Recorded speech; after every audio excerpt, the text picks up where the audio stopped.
Hello everyone, welcome to my channel. I am here to help you today. I know you use this video to fall asleep, so before that, like the video and subscribe to the channel. Also, where are you from and what time are you watching? Now get comfortable and relax. Case 1. Hannah Clark was born on September 8, 1988 in Brisbane, Australia, to parents Sue and Lloyd Clark. She was described as a bubbly, fun-loving, happy, and friendly girl who dreamt of having her own children one day, even at a young age. Hannah was a wonderful big sister to her brother. She represented the state in trampoline when she was just 16 years old and was a school captain during her senior year. For those here in the States, a school captain is a student who represents the student body and serves as a role model for the whole school. When Hannah finished school, she started teaching youth gymnastics at the Police Citizens Youth Club, or PCYC. She also worked as a teacher in vacation care. It was at the PCYC that 20-year-old Hannah met 31-year-old Rowan Baxter. Rowan Baxter was born on May 9, 1977, in Taranaki City, New Zealand.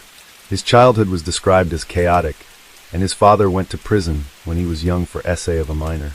It's been alleged, but not confirmed, that the minor was Rowan's sister. While not much is known about Rowan's history, one of his cousins stated that he was an angry child and had a history of showing cruelty to others. According to another cousin, she was terrified of Rowan, and his misogynist ways was a family trait that he inherited.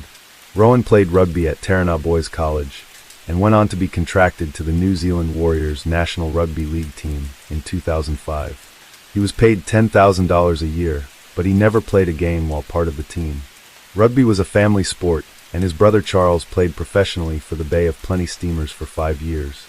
Even though Rowan never actually played a game, he would always refer to himself as an ex-National Rugby League player, both in his future professions and also when he met people. Rowan's friends and co-workers didn't have the best things to say about him either. They described him as controlling and driven. He did not like to be told no. They said he always had to be the alpha male, and that he was very confrontational. Rowan was extremely competitive, including with his clients, and he always had to win. He would lie when it suited him. He made all decisions and ignored the advice of others. Rowan was suspicious in nature and always painted himself as the victim. He was short-tempered, and he was known to pretend to cry in order to garner sympathy from people. Only a couple of people had nice things to say about Rowan, that he was a loyal friend that would help out when needed, and that he was a good father to his kids. Rowan was married before he met Hannah and had a young son. Una's first wife met when he was 18, and she was 16. By the time their son was 2 years old, she wanted a divorce due to Rowan's controlling behavior and anger issues. However, Rowan wouldn't let her leave and took to stalking her. Rowan then told his estranged wife that he had a hose pipe in his car, and he had planned how he was going to end it for all three of them. Sadly, she decided to go back to this relationship. In 2008, Hannah was teaching at the PCYC in Carindale, a suburb of Brisbane, when Rowan's son attended her class. It was there that the two met, and even though he was still married, he began an affair with Hannah. At the time, Rowan had told Hannah that he and his wife had separated, but were living together for their son. About 4 months into the affair, he decided to break up with his wife. He moved out of the family home, agreeing to a co-parenting plan. However, Rowan would still get aggressive with his ex, threatening to beat her door down if there was a conflict in the parenting plan. Hannah became pregnant about 6 months into the relationship, and even though she wanted to keep the baby, Rowan convinced her to terminate it due to her young age. Over the next 4 years, Hannah and Rowan moved in together, moving a couple of times before settling in Mansfield. In October of 2012, Rowan and Hannah were married, and at the time, she was 14 weeks pregnant with their daughter. Rowan also stopped paying child support for his son after he had his first child with Hannah. Aaliyah Baxter was born on April 10, 2013. She was described as a sweet, articulate, clever girl who was excelling at school. She loved reading in English class. She was a brave girl who stood up to her father's violent behavior. She had seen the way that Rowan had treated her mother, and she didn't like it. In January of 2015, Hannah and Rowan, who were both very fitness-focused, decided to open a gym that they called Integrate Gym. Even though Hannah's parents and another investor paid to open the gym, it ultimately failed. Hannah's parents often paid their rent and bills to keep the family afloat. Around the same time that the gym opened, the couple had their second child, Leanna, and then 18 months later, their final child, Trey. Leanna Baxter was born on March 19, 2015, and was a sweet girl by nature. She was the peacekeeper who would try to make sure everyone was happy around her. She was described as a miniature version of her mother. If her father was angry, she would sit in his lap and try to calm him down. Trey Baxter was born on December 4, 2016, and was a mom's boy through and through. He loved running and playing, and loved nothing more than to be with his mother. Over time, Rowan's behavior with Hannah became progressively more controlling and aggressive. Early in the relationship, Hannah had gone on a cruise, and she expressed concern to her mother that Rowan wasn't happy with her going away. He contacted her excessively during this whole trip. Rowan then started to control what she wore, forbidding her to wear shorts, short skirts, or the color pink. Keep in mind, this is in Brisbane, Australia, where it is often hot. Therefore, wearing shorts and or skirts is not uncommon to do there. According to folks that we know in Australia, it is not uncommon to see people wearing much less than that in public, and it's not really frowned upon. So for someone to not be wearing shorts or skirts above the knees is somewhat unusual, especially those who work in the fitness industry. Rowan started to control other aspects of Hannah's life. They had a joint Facebook page, as Rowan didn't want her to have her own. Before opening their own gym, he got a job at the same place as Hannah, presumably to keep an eye on her. He started to isolate Hannah from her family, and this is a family that was very much tight-knit at one point. Rowan not only criticized Hannah's family, he would also control the amount of time that Hannah and the kids could visit. His criticism and controlling behavior didn't stop with Hannah either. If the kids didn't clean their toys up quickly enough, he would throw the toys in the trash. He would often cancel events the kids were looking forward to in order to punish Hannah. Allegedly, Rowan also planted devices in the house and inside Hannah's car so that he could record and listen to what she was saying. This was never proven, however, and in one instance, he overheard a conversation that happened in their car between Hannah and an employee at the gym. The employee criticized Rowan for taking over a gym class that Hannah was running. Rowan was enraged at this conversation.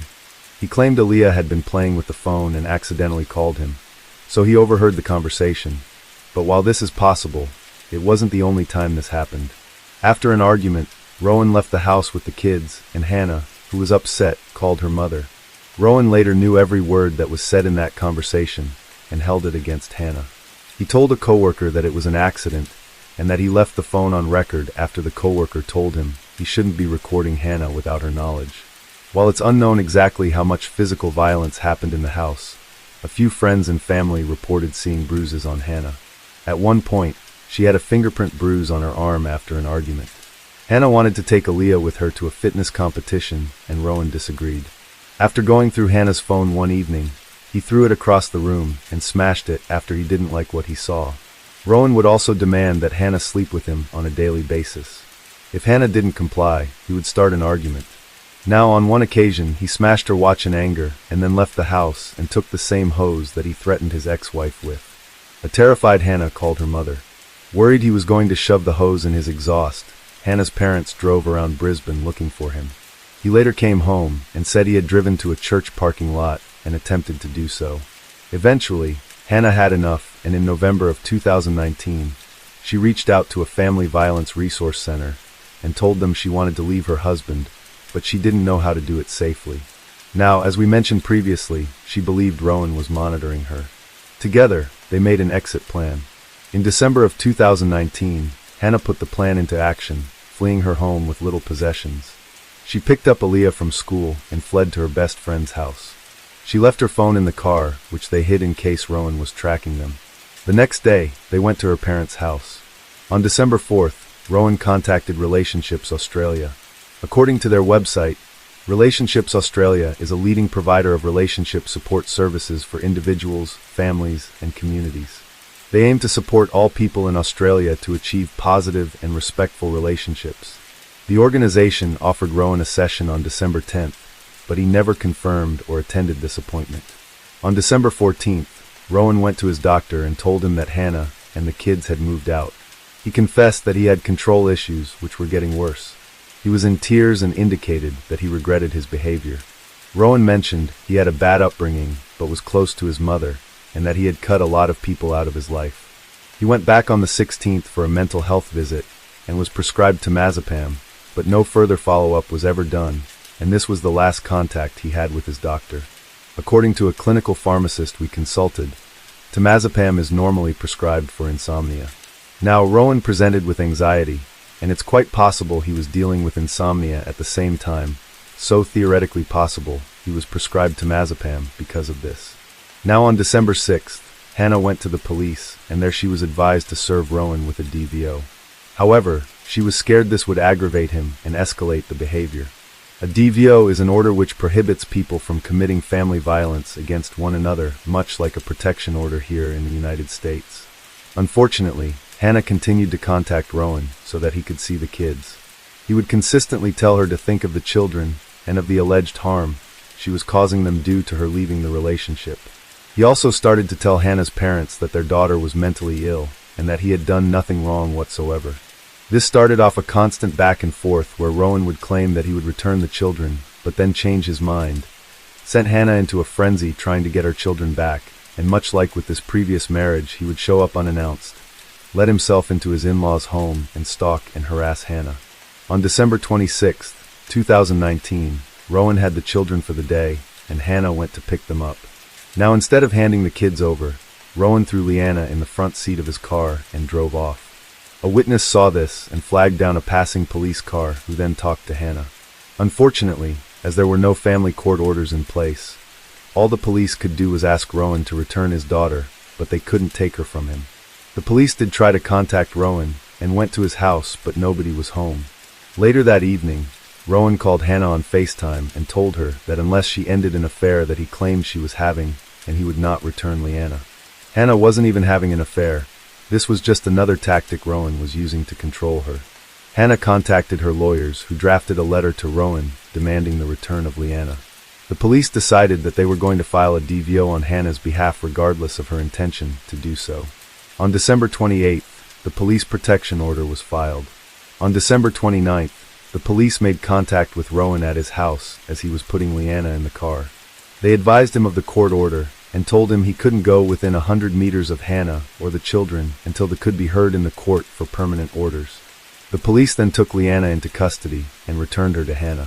Rowan was to have no contact before January 4th, 2020, and they were all due in court. Later, the police conducted a welfare check and noted that Leanna appeared scared. After what was essentially a kidnapping, she always kept her mother within her sights. Hannah was recommended to take the children to child-aware psychology for services, but no records were ever found that the children had attended. In support of the police issuing a DVO, Hannah provided a statement about some of the things that had been going on behind closed doors. These included that she was forced to sleep with Rowan every night even though he would tell her she was disgusting, and that sleeping with her was, and I'm quoting him, like having sex with a bucket. In Hannah's own words, if I didn't have sex with him every night, he would make our lives hell. In the end, it became a chore I had to do to keep the peace and keep our kids safe from his temper. She also stated that he would hold her neck even though this made her uncomfortable, but wouldn't squeeze enough to cut off her oxygen. On one particular occasion when Hannah told Rowan no, he attempted to assault her, and Hannah had to fight him off physically. It was stated that Rowan had told her he had a plan to end the existence of his ex-wife, their son, and then himself. This made Hannah fearful that he would attempt to do the same to her and their children. Also, Hannah said that she was scared of Rowan as he behaved in a way that made her fear for her children. Rowan had posted videos to social media in the past of him playing too roughly with the kids, and in some cases being outright violent. In one video, he puts the kids in an ice bath. Little Trey was crying hysterically the whole time. Rowan also contacted the police around the same time, claiming that he was the one in fear of Hannah. He said Hannah had a key to the house and was able to let herself in.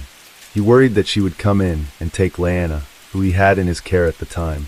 He said that he was so scared he was driving around in the car with his daughter. Given the size difference between both of them and history of their relationship, one could assume he was trying to counter any claims that Hannah herself was trying to make. On December 29, 2019, Rowan attended his first counseling session as part of his mental health plan. According to the session notes, Rowan reported wanting help controlling his jealousy and that Hannah had left him for his controlling behavior. No formal risk assessment or risk screening for family violence was completed, and the session focused on dealing with overwhelming feelings by using techniques such as breathing. The psychologist also provided him with pamphlets on how to be supportive of each other and how to hold a relationship meeting to sort out problems logically. His mental health assessment indicated he was feeling moderately depressed and anxious, but answered no to all questions regarding harming himself or others. On December 30th, DV Connect attempted to contact Rowan twice by phone and text following a referral from the Queensland Police. They tried the next day, but were unable to establish contact. On the 31st, Rowan again attended his counseling session and disclosed that he had a protection order against him. He claimed that Hannah had made it all up and that he was upset that he wasn't able to see his children. Session notes state that they discussed the hardship of not seeing his kids, but again, no risk assessment was done. On January 1st, a child harm referral was raised within the police system to the Child Protection Investigation Unit. These are raised when there is potential for harm to come to a child resulting from a domestic incident attended to by the police.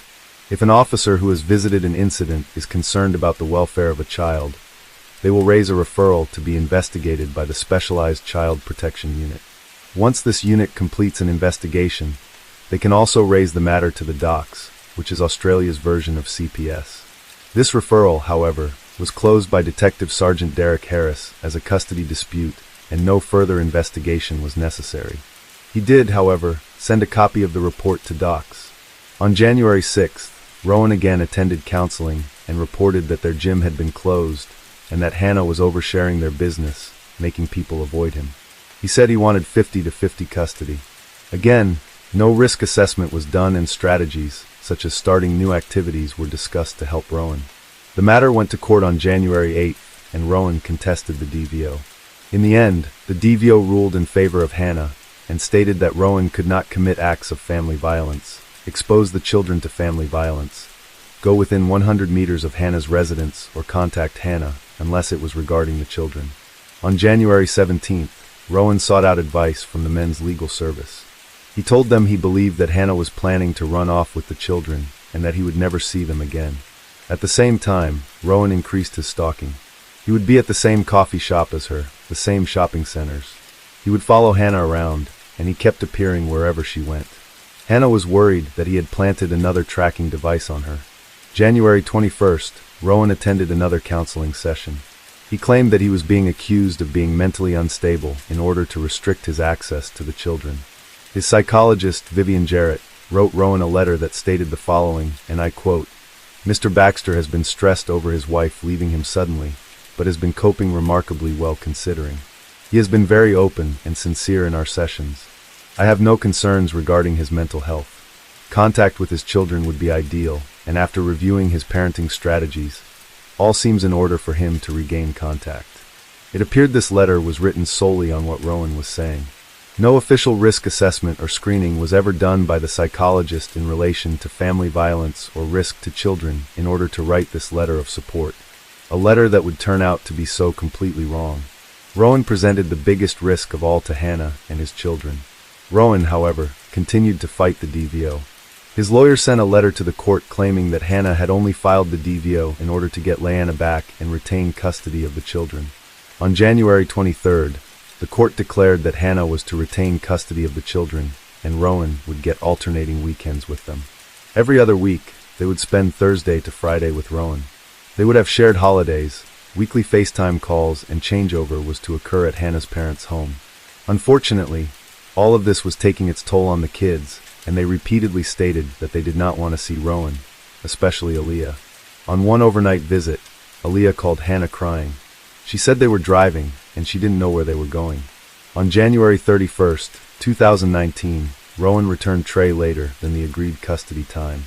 While Hannah was getting Trey out of the car, she noticed that Rowan had explicit photos of her laying out in the open.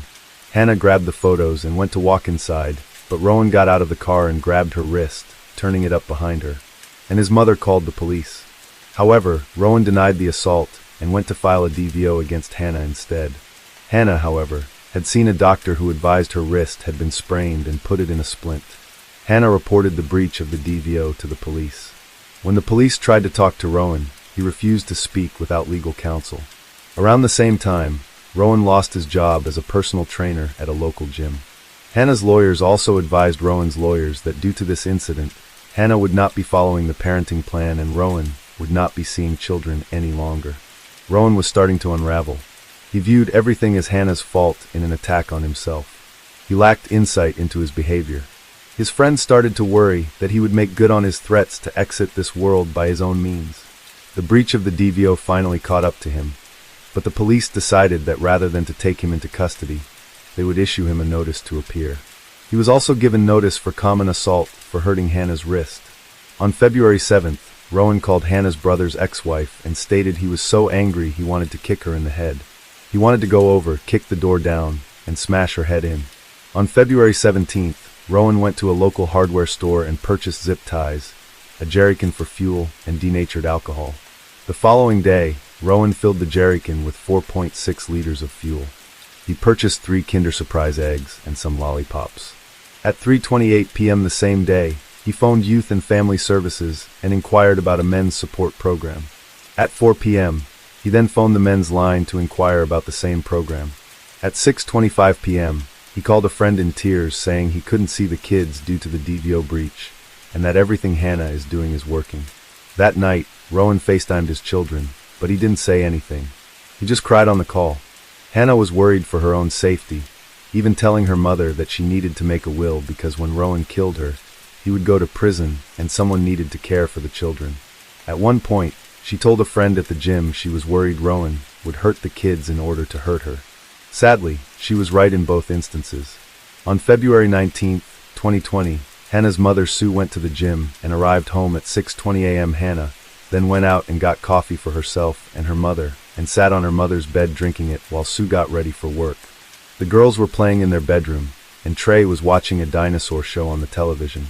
At 7:20 a.m., Sue kissed her daughter and grandchildren goodbye for what would turn out to be the final time. Hannah loaded up the kids in her car to drop Aaliyah and Liana off at school. Trey was in his car seat in the middle, Aaliyah was behind the driver's seat, and Liana was behind the passenger seat.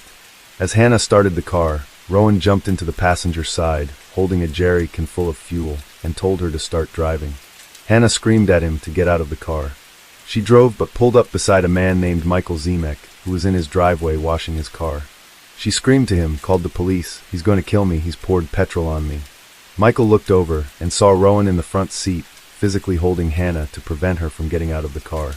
She's trying to get free, and Michael noted that Rowan was calm and seemed to be in control of himself.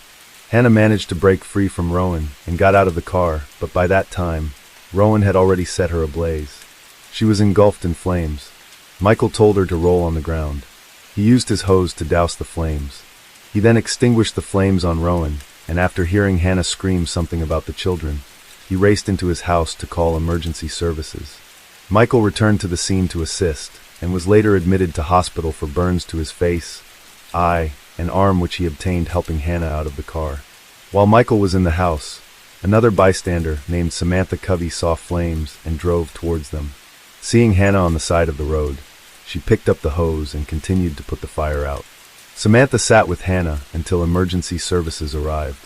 She said that Hannah asked repeatedly about her children, asking if someone had gotten them out of the car and whether they were okay or not. Hannah told Samantha that she pulled the car up upon seeing Michael. Rowan dropped the lighter, setting her on fire. She said she had tried to stop him and again asked about her babies in the car. Another neighbor named Carrie Fernandez heard Hannah's cries to call police, and after seeing the scene, she also called emergency services.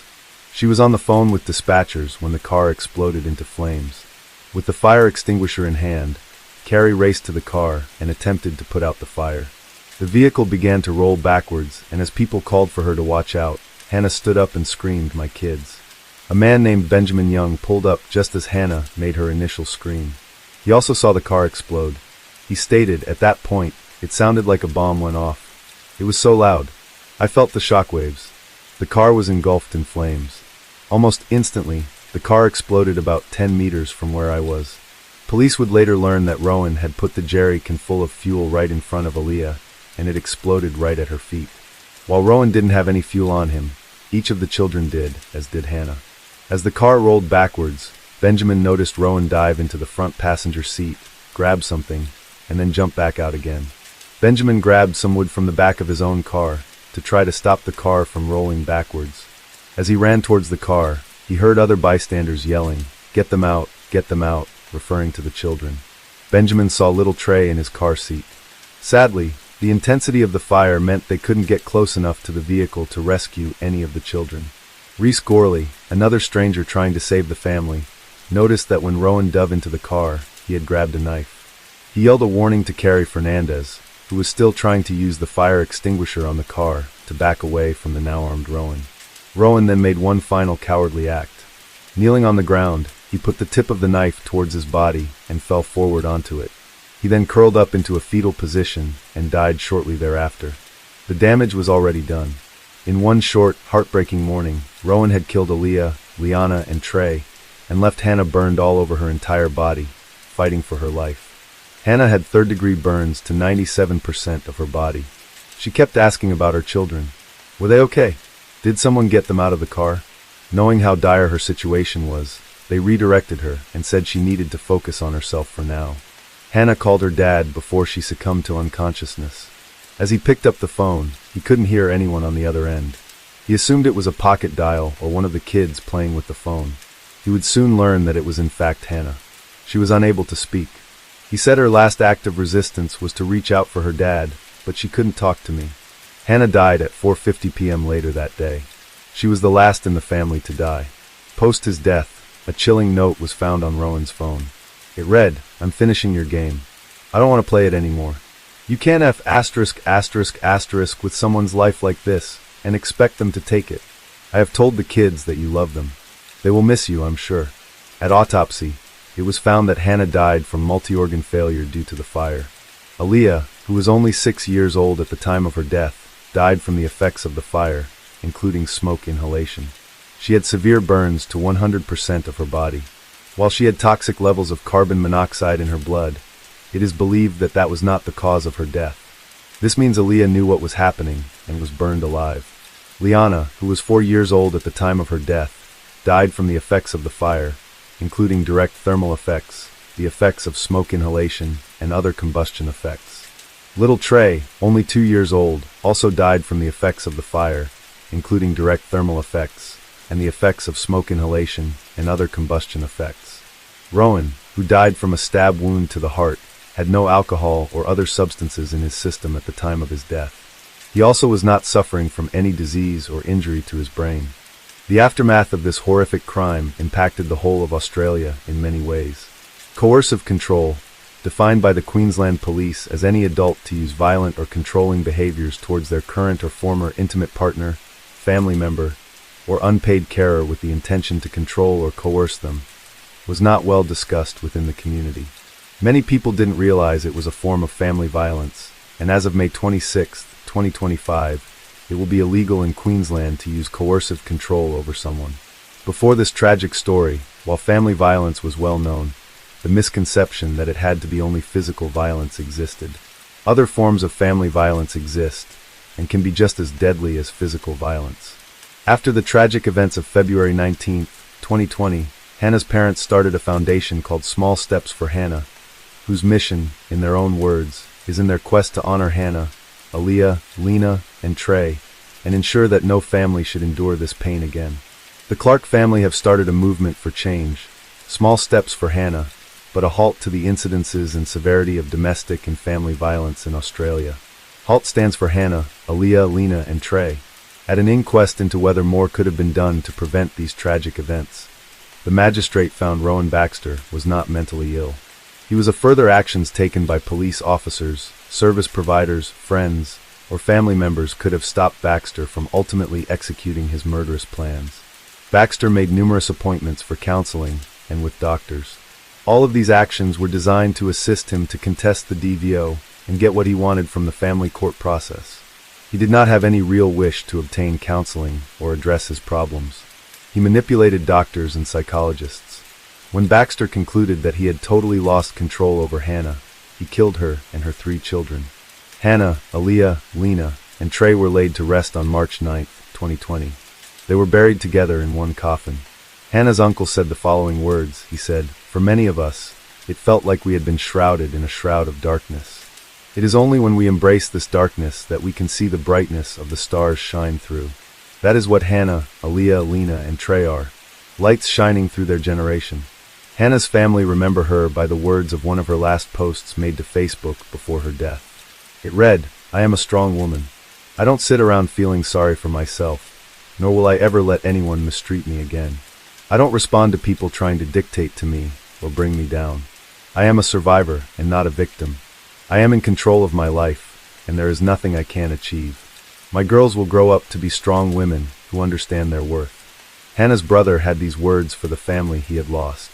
He said that Hannah was an amazing sister who was also his best friend.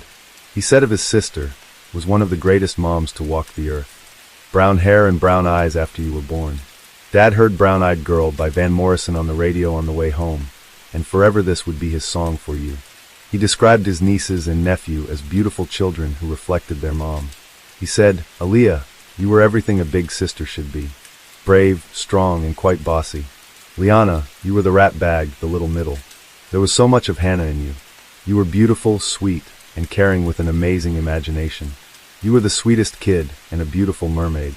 Trey, mother's little man, and her best surprise." He heartbreakingly finished with, "I am so sorry I couldn't protect you." Case 2.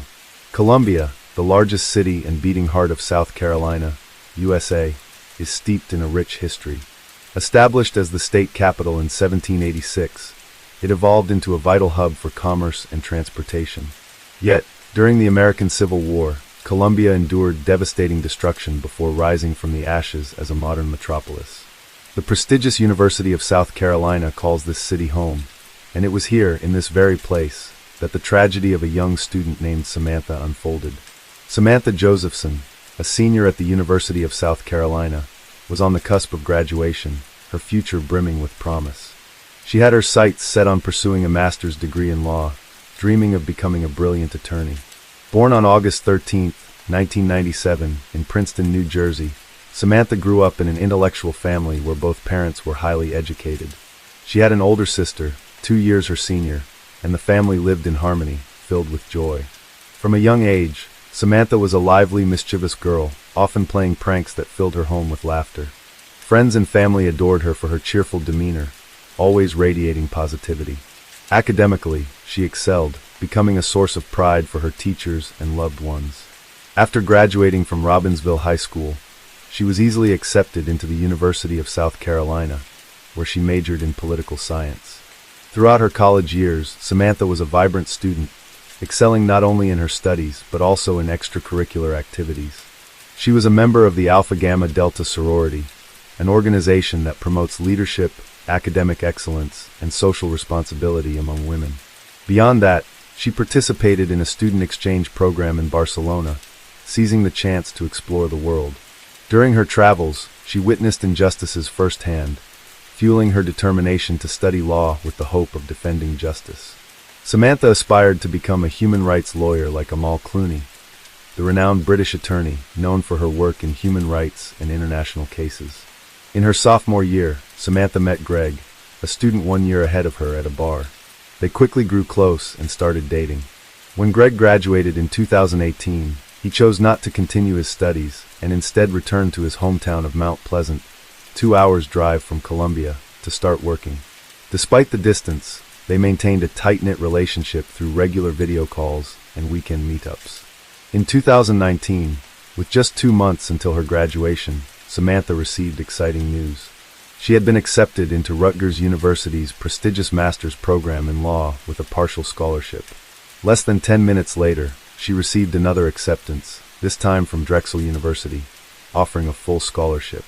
After careful consideration, Samantha chose Drexel to ease the financial burden on her family.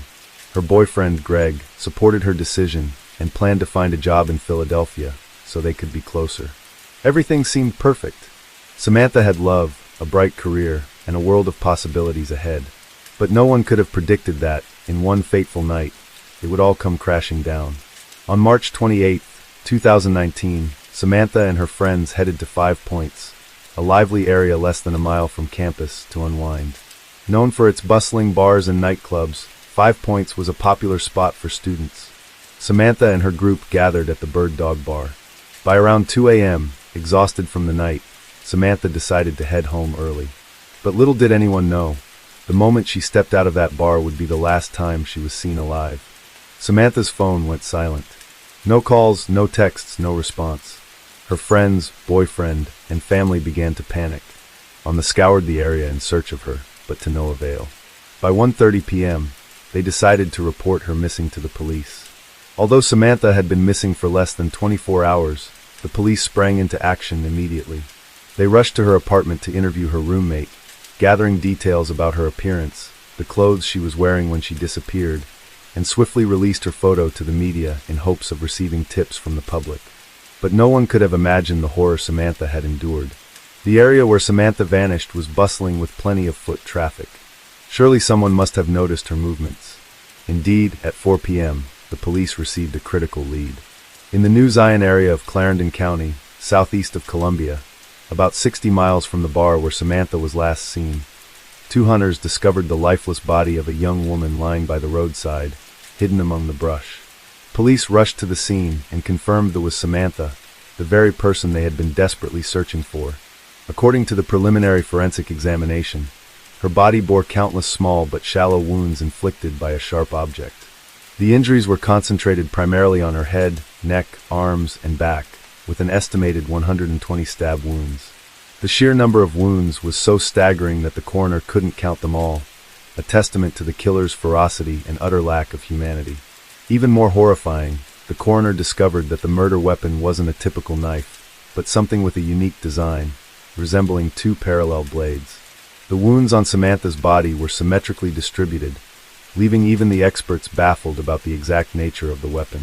The most shocking detail of all, Samantha's body was nearly drained of blood. Based on her body weight, she should have had roughly 4,000 milliliters of blood, but the coroner recovered only 20 milliliters. This meant almost all of her blood had been drained. The minuscule amount left wasn't even enough for further testing. The cause of death was determined to be acute blood loss, a process that likely took 10 to 20 minutes. During that time, Samantha must have endured unimaginable pain and despair. The mere thought of it is enough to send chills down anyone's spine. When Samantha's parents and boyfriend received the devastating news, they were utterly shattered. They couldn't fathom that a vibrant, radiant young woman like Samantha could meet such a tragic end.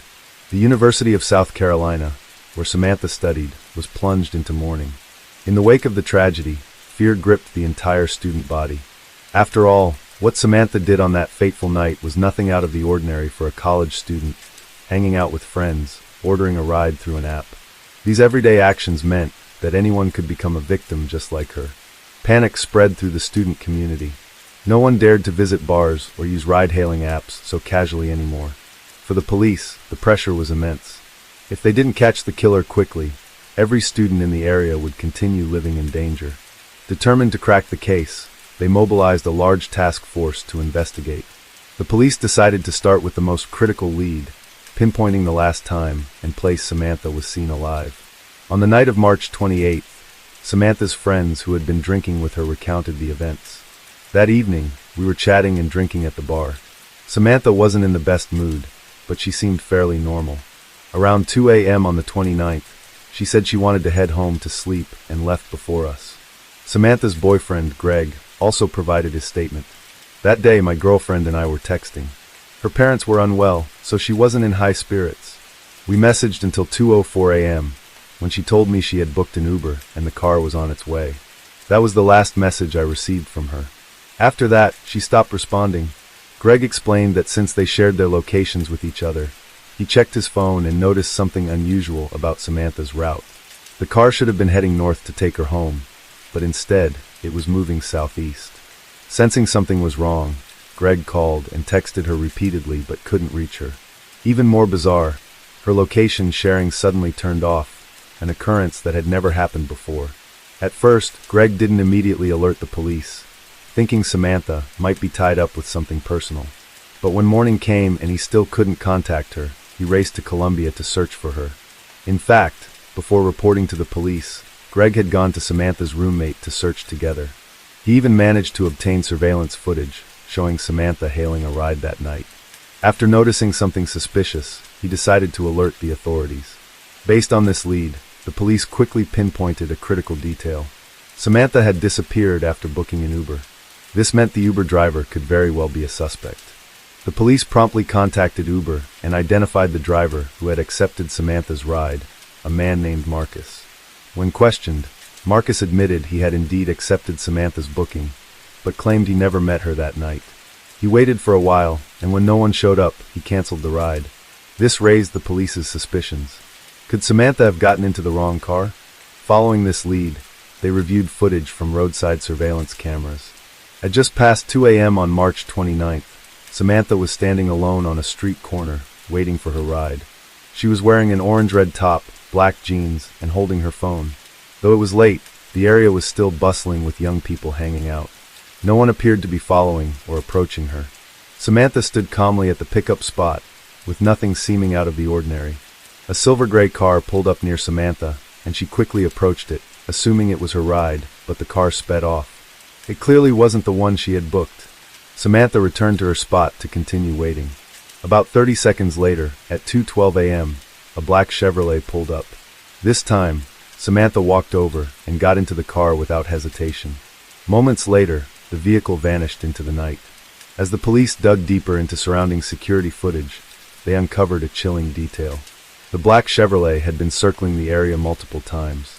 Each time, it would stop at the street corner, where people were waiting for rides, linger for a few minutes, then drive off. This behavior resembled a predator hunting for prey.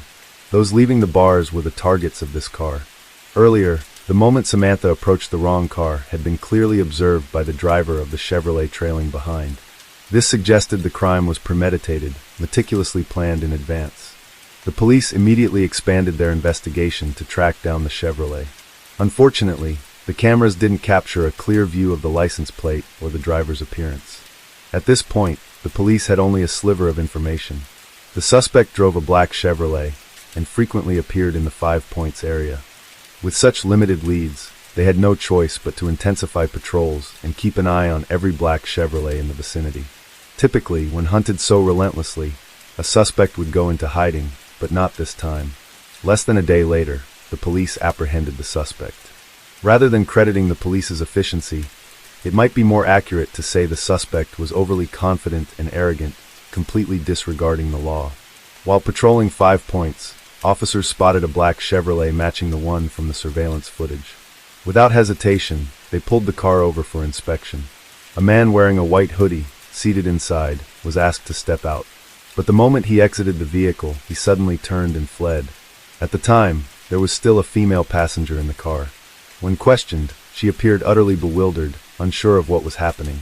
Meanwhile, several officers quickly gave chase to the suspect. In a matter of moments, they apprehended him. His decision to flee before even being questioned suggested he had something to hide.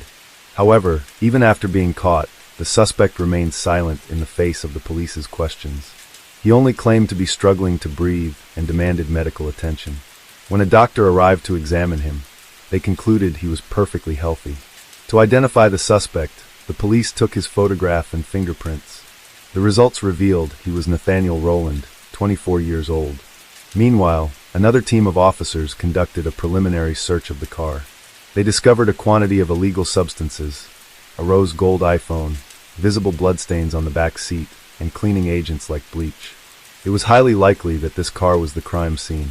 Investigators swiftly arrived to collect evidence from the vehicle, as well as from Nathaniel's body and clothing. Realizing he couldn't conceal the blood in the car, Nathaniel concocted a far-fetched story. He claimed that on March 28th, he attended a family gathering, drank too much, and stayed overnight at a hotel. The next morning, when he returned to his car, he found it covered in blood. He then bought cleaning agents to scrub it down. Nathaniel insisted someone else had borrowed his car, and he had no idea what had happened. He spoke fluently, but when the police pressed him on who had borrowed the car and who attended the gathering, he clammed up, refusing to answer, citing privacy concerns. His statement was clearly a poorly staged act. The police continued their thorough search of the car and uncovered even more damning evidence. First, the back seat had the child safety lock engaged, preventing anyone in the rear from opening the doors from the inside. Second, there was a footprint on the window, as if someone had tried to kick the glass out, but failed. Third, inside the car, they found a shopping list that included items like duct tape, gloves, gasoline, and a phone, suggesting a plan to dispose of evidence. Additionally, the police discovered an eviction notice for a woman named Maria. On March 26th, Nathaniel had submitted a bail application on her behalf. After verification, the police confirmed that Maria was Nathaniel's current girlfriend. Meanwhile, despite the car having been cleaned, the police used luminol and discovered that the back seat was almost entirely saturated with blood. A seasoned investigator with 25 years of experience remarked that this was the most gruesome crime scene he had ever encountered. Particularly striking was the fact that the blood in Samantha's body had been almost completely drained, a detail that perfectly matched the volume of blood found in the car. DNA analysis confirmed that the bloodstains in the vehicle belonged to Samantha. Additionally, the shoe print on the rear window matched Samantha's shoes, and the rose gold iPhone found in the car was hers. The forensic team also examined Nathaniel's fingernails and discovered traces of Samantha's DNA. Notably, the location where Samantha's body was found was just under 2 miles from Nathaniel's home, a remote area he knew intimately.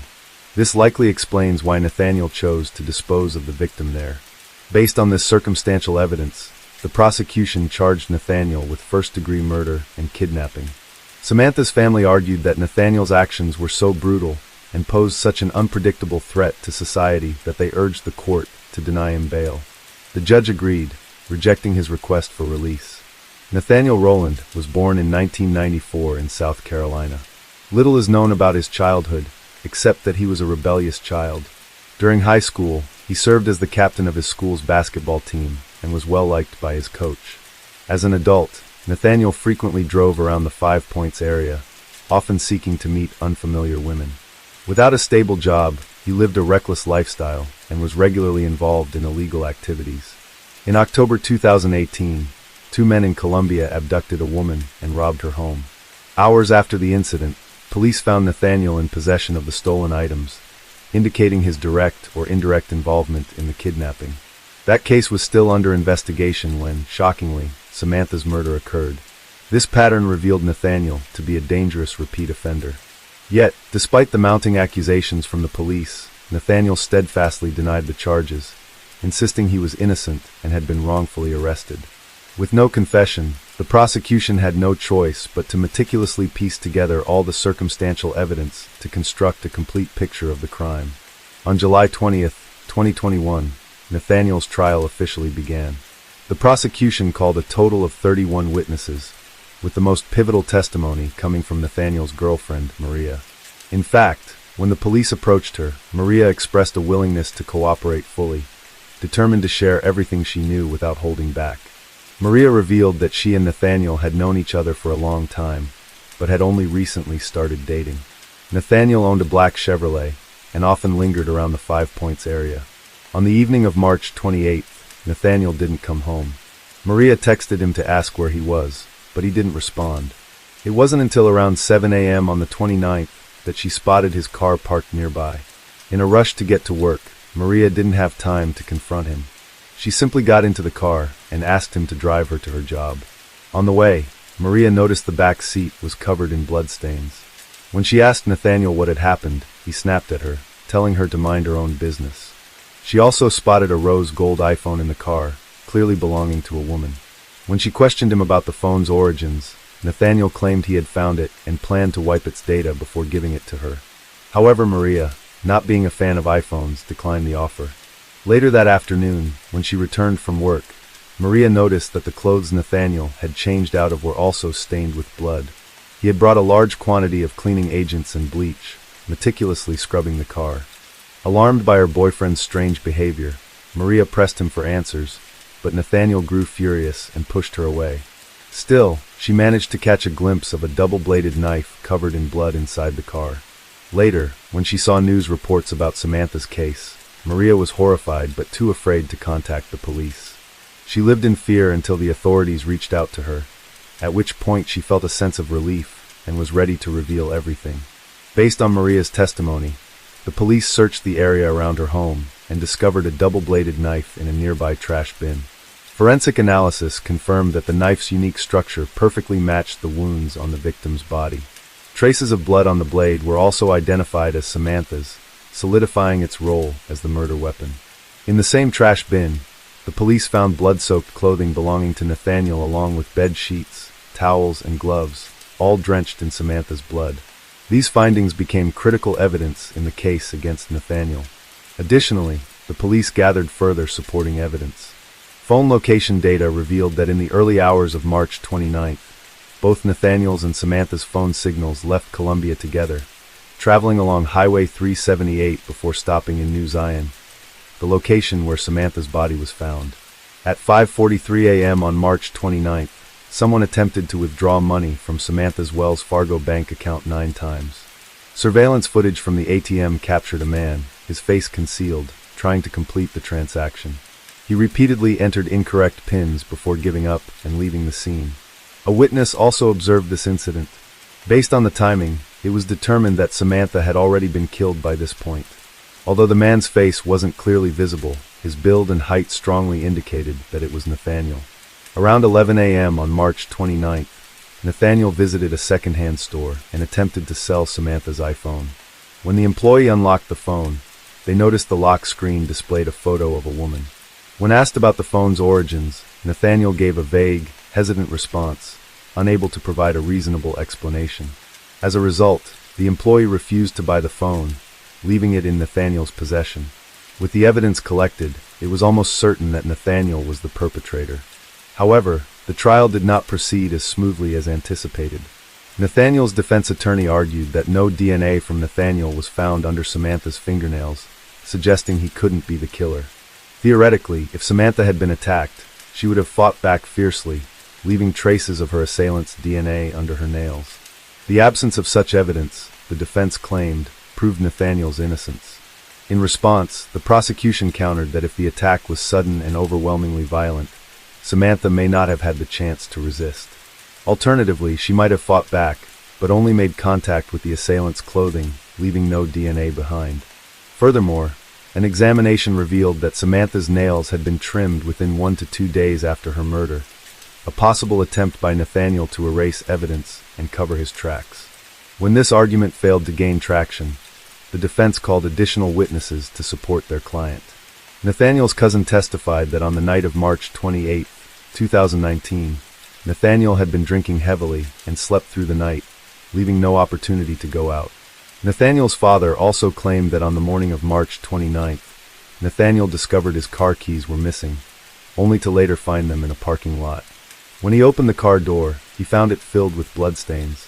The father suggested that someone else might have used Nathaniel's car to commit the crime, asserting his son's innocence. Nathaniel's family, friends, and high school basketball coach all tried to portray him as a good person, mischievous perhaps, but incapable of committing such a barbaric crime. However, these defenses couldn't sway the overwhelming evidence presented by the prosecution. On July 27, 2021, after just over an hour of deliberation, the jury unanimously found Nathaniel guilty of murder and kidnapping charges. In a final statement, Nathaniel's mother pleaded for leniency, insisting her son was a compassionate person incapable of such a crime. But the judge deemed Nathaniel's actions too cruel and abhorrent. He described the case as one of the most severe and savage murders he had ever encountered in his courtroom. As a result, no leniency was granted. Nathaniel was sentenced to life in prison, without the possibility of parole. Notably, throughout the trial, and even as the verdict was delivered, Nathaniel maintained a cold, unrepentant demeanor, a chilling display that sent shivers down the spines of those present. Although the perpetrator received a fitting sentence, Samantha's death left an indelible scar on her family. Her parents often broke down in tears, tormented by the thought of the over 100 wounds inflicted on their daughter's body. Reflecting on their daughter's passing, Samantha's parents identified a critical factor that contributed to this tragedy: ride-hailing apps. Had their daughter not entered the wrong car, the killer would never have had the opportunity to strike. Determined to prevent similar tragedies, they launched a campaign to raise awareness about safety when using ride-hailing services. They also established the What's My Name Foundation, which focuses on educating the public about ride-hailing safety, supporting charitable organizations, and providing college scholarships to select high school students. Samantha's parents collaborated with lawmakers to advocate for legislative reforms to enhance passenger safety and ride-hailing services. Thanks to their tireless efforts, in June 2019, South Carolina passed a ride-hailing safety law, named after Samantha, known as the Sammy Law. Under this law, ride-hailing vehicles are required to display clear signage on the front and rear of the car. Additionally, the rear side windows must feature information boards showing the driver's name, photo, and license plate number, making it easier for passengers to verify their ride. The law also imposes strict penalties on those impersonating ride-hailing drivers, with fines up to $500 and a maximum jail term of 30 days. Those who exploit ride-hailing services to commit crimes face fines of up to $1,000 and a maximum prison sentence of 2 years. Passengers are also encouraged to exercise caution before entering a vehicle. They are advised to ask the driver, "What's my name?" as only the legitimate driver would know the passenger's booking details. The What's My Name Foundation uses Samantha's nickname, Sammy, to remind people that this final verification step before getting into a car is crucial. Subsequently, the Sammy Law was recognized by the state of New Jersey and gradually refined. By July 2020, the law passed the U.S. House of Representatives with unanimous support. Despite the challenges and obstacles in the legislative process, the Sammy Law officially became federal law in 2023. Samantha's case is a horrific crime, showcasing the brutality and callousness of the perpetrator. While justice was served with Nathaniel's sentencing, the pain inflicted on the victim's family remains irreparable. The passage of the Sammy Law marks a significant step forward in protecting passengers using ride-hailing services. But it also serves as a bitter reminder that such protective measures often come at the cost of irreplaceable loss. Case 3. Around 7 a.m. on January 13, 1995, at the University of Tennessee campus in Knoxville, a city in eastern Tennessee, USA, a janitor named Alan began his routine task of collecting trash across various areas of the school. The campus is quite expansive, so each worker is assigned a specific area to clean. That day, Alan was tasked with tidying up Tyson Park, a small wooded area near the university, home to an abandoned steam plant that had been deserted for years. When he learned of his assigned area, Alan felt a stroke of luck. The spot he was asked to clean was remote, with little foot traffic, meaning he wouldn't have to exert much effort. Whistling as he strolled leisurely, the man ventured deeper into the woods, unaware that in mere moments, he would witness a horrifying scene that would haunt him for the rest of his life. As he passed by the abandoned steam plant, Alan suddenly noticed streaks of red staining the ground. They formed a faint trail, leading straight into the nearby underbrush. A sense of unease welled up inside him, but curiosity urged him forward. Taking a deep breath, he slowly parted the grass to get a better look, and in that instant, his heart felt as though it might leap out of his chest. Before him lay a body that was no longer intact. At first, Alan thought it might be the remains of an animal torn apart by a predator. But upon closer inspection, he shuddered as he realized it was human. The victim was shirtless, her skin covered in countless deep cuts, as if sliced meticulously with a razor blade or a utility knife. At the center of her chest, a 5-pointed star had been carved deep into her flesh. The blood had dried, forming dark clotted patches that made the wounds appear even more grotesque. But what horrified Alan the most was the victim's head. It had been so brutally battered that it was nearly unrecognizable. In that moment, his entire body froze, his legs trembling as if they might give way beneath him. Overwhelmed with panic, he bolted out of the woods, his shaking hands fumbling to dial the police. Less than an hour later, the Knoxville City Police, along with the university's security team, arrived at the scene. Even for seasoned investigators who had witnessed countless murders, the sight of this victim left them stunned. A preliminary examination revealed that the victim had been attacked with extreme savagery. The cuts on her body were likely inflicted by a sharp object, such as a razor or utility knife. Her head had been repeatedly struck with a large rock, leaving it completely disfigured. No one could fathom the excruciating pain the young woman must have endured before her death. The police quickly cordoned off the crime scene and transported the victim to the forensic center for further examination. The crushed state of her head made on-site identification impossible. All they could determine was that the victim was a young woman. Given that the crime occurred so close to the university campus, authorities feared the news would spark panic among students, so they swiftly contained the area and controlled the flow of information. The university administration was equally concerned. With the killer still at large, could someone else become the next victim? If the perpetrator was a student, or if their target was students, the consequences could be catastrophic. For this reason, solving the case quickly became the top priority. The first task for the police was to identify the victim. Since the university campus typically saw little outside traffic, it was highly likely that the victim was a student enrolled there. To confirm this, the police reached out to faculty and staff, inquiring whether any students had recently gone missing. During the investigation, a staff member responsible for managing the dormitory entry and exit logs provided a crucial lead. According to this individual, among the students in the school's vocational training program, there was a 19-year-old girl named Colleen Slemmer. She had left the dorm the previous evening and had not returned since. Colleen Slemmer was born on September 20th, 1975. She lived with her mother, stepfather, and younger sister in Orange Park, Florida. In September 1994, unable to afford college tuition, Colleen decided to join a vocational training program offered by the U.S. Department of Labor. This program supported young people aged 16 to 24, providing free education and job training, with some facilities even offering housing. Through this opportunity, Colleen was able to study computer science, a field she was deeply passionate about. Notably, the vocational training program in Knoxville, where Colleen was enrolled, shut down just a few months after the murder took place. Upon receiving this information about Colleen, the police immediately checked the entry and exit logs for the evening of January 12th. The results revealed a striking anomaly. According to the records, Colleen had left the dorm with 3 other individuals, Krista, Tatterall, and Shadala. The 4 of them departed together at 8 p.m. By 10:15 p.m., the other 3 had returned, but Colleen had not. Where could a young woman like Colleen have gone at that hour? The more the police thought about it, the more they sensed something was terribly wrong. They decided to summon the 3 individuals who had been with Colleen that evening for questioning. However, before they could track them down, another significant lead emerged.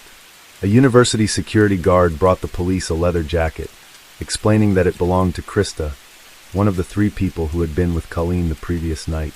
Krista had left the jacket behind, and, concerned it might be related to the case, the guard promptly turned it over to the authorities.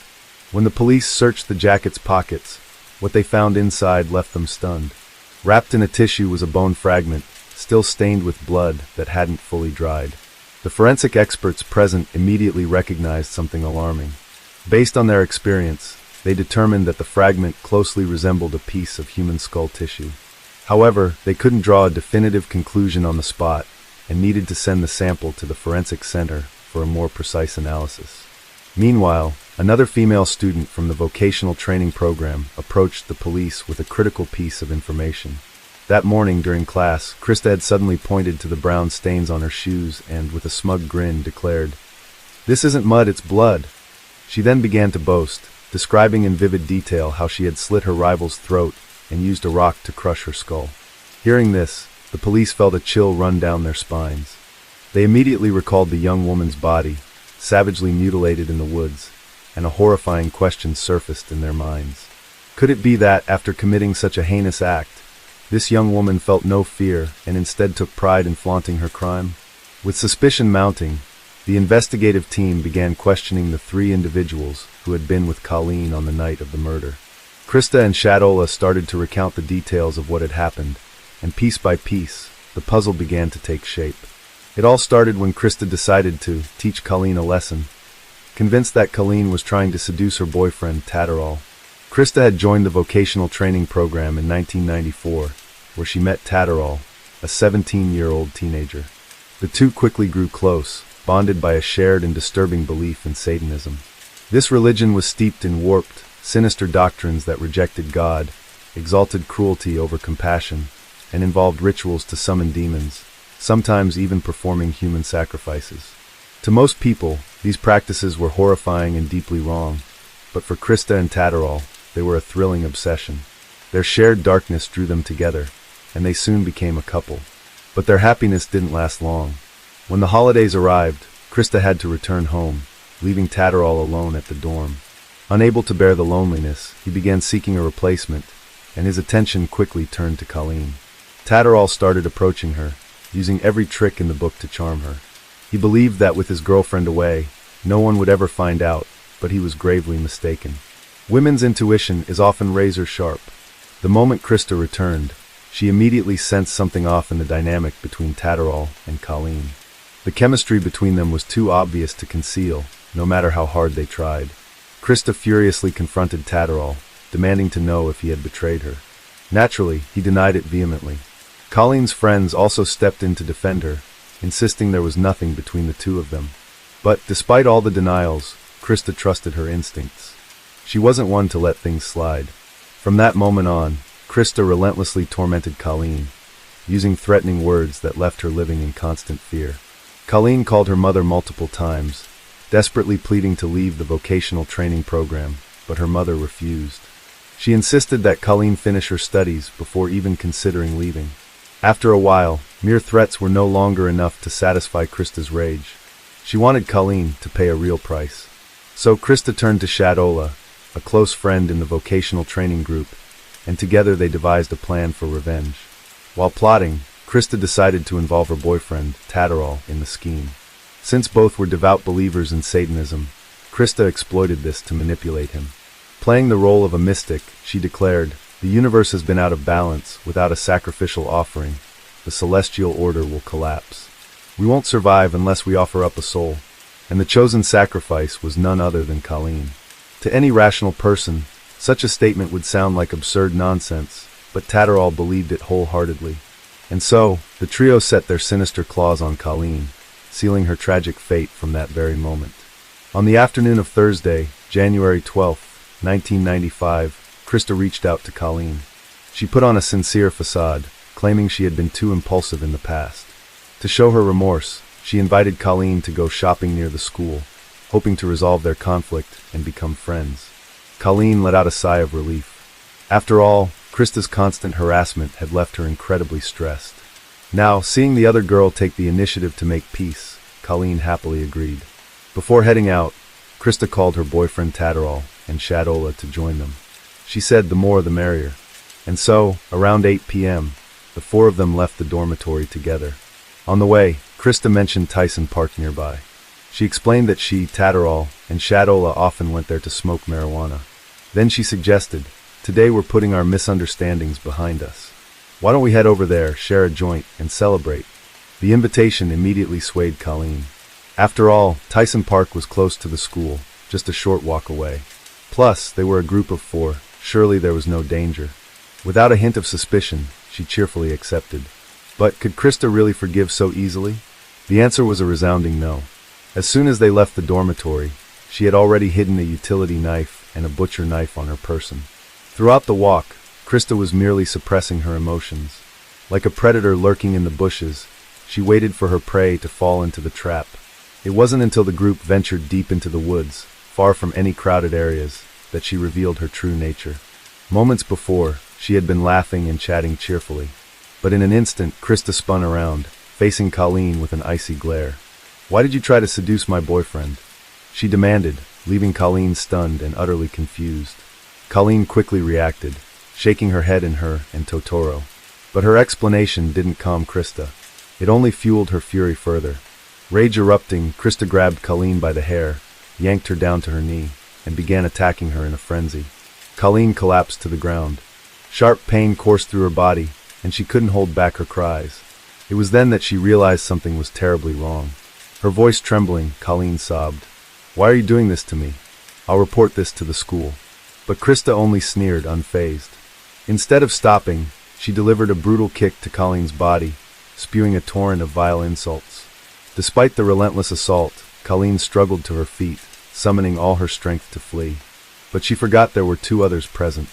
Tadaro immediately lunged forward, pinning Colleen to the ground, while Shadola stood guard, watching for anyone who might pass by. At that moment, Krista pulled out the knife she had prepared, coldly striking down with such force that blood sprayed everywhere, staining Colleen's clothes crimson. Yet, she didn't stop there. With a sadistic gleam in her eyes, Krista continued to slash at her repeatedly. By now, Colleen could sense the true murderous intent. Overwhelmed with terror, she began to sob and beg, "Please spare me. I'll leave right away. I swear I'll never come back, and I won't tell anyone about this." But her pleas didn't soften Krista. They only heightened her excitement. Krista attacked Colleen with unhinged ferocity. The young woman's screams of agony echoed through the night, but no one was around to hear them. To silence her cries for help, Krista slashed a deep cut across Colleen's throat. Because the angle wasn't precise, she had to slice multiple times. Her survival instinct gave Colleen one final burst of strength. Clutching her throat, she broke free from Tatterall's grip and stumbled toward the park. But she didn't get far before a large rock came hurtling through the air, striking the back of her head with brutal force. This time, Colleen didn't even have the chance to scream. Her body crumpled to the cold ground. She no longer had the strength to fight back. All she could do was silently pray for survival. But Krista had no intention of stopping. Her excitement only grew. She called Tatterall over, handing him the butcher knife. For the next half hour, the two took turns torturing their victim. Hundreds of cuts were carved into Colleen's body, blood pouring in streams, soaking the ground beneath her. When Krista finally grew bored, she decided to end the torment. She carved a 5-pointed star into Colleen's chest, then lifted a large rock and brought it down on her head with force. Once, twice, over and over, until Colleen's face was completely unrecognizable. In occult beliefs, it's said that if a person dies with their body no longer intact, their soul cannot find peace and will remain trapped forever in the remnants of their flesh. For this reason, Krista chose a piece of Colleen's skull, her favorite part, as a keepsake, carefully placing it in the pocket of her leather jacket. She believed this would ensure Colleen's soul remained imprisoned, never to be freed. After the horrific crime was complete, the three perpetrators dragged Colleen's body into the nearby underbrush. Before leaving, they rifled through her belongings, taking her ID card and a pair of black gloves, which they later hid at a nearby gas station. By 10:15 p.m., the group returned to the school as if nothing had happened, calmly heading back to the dormitory and resuming their daily lives.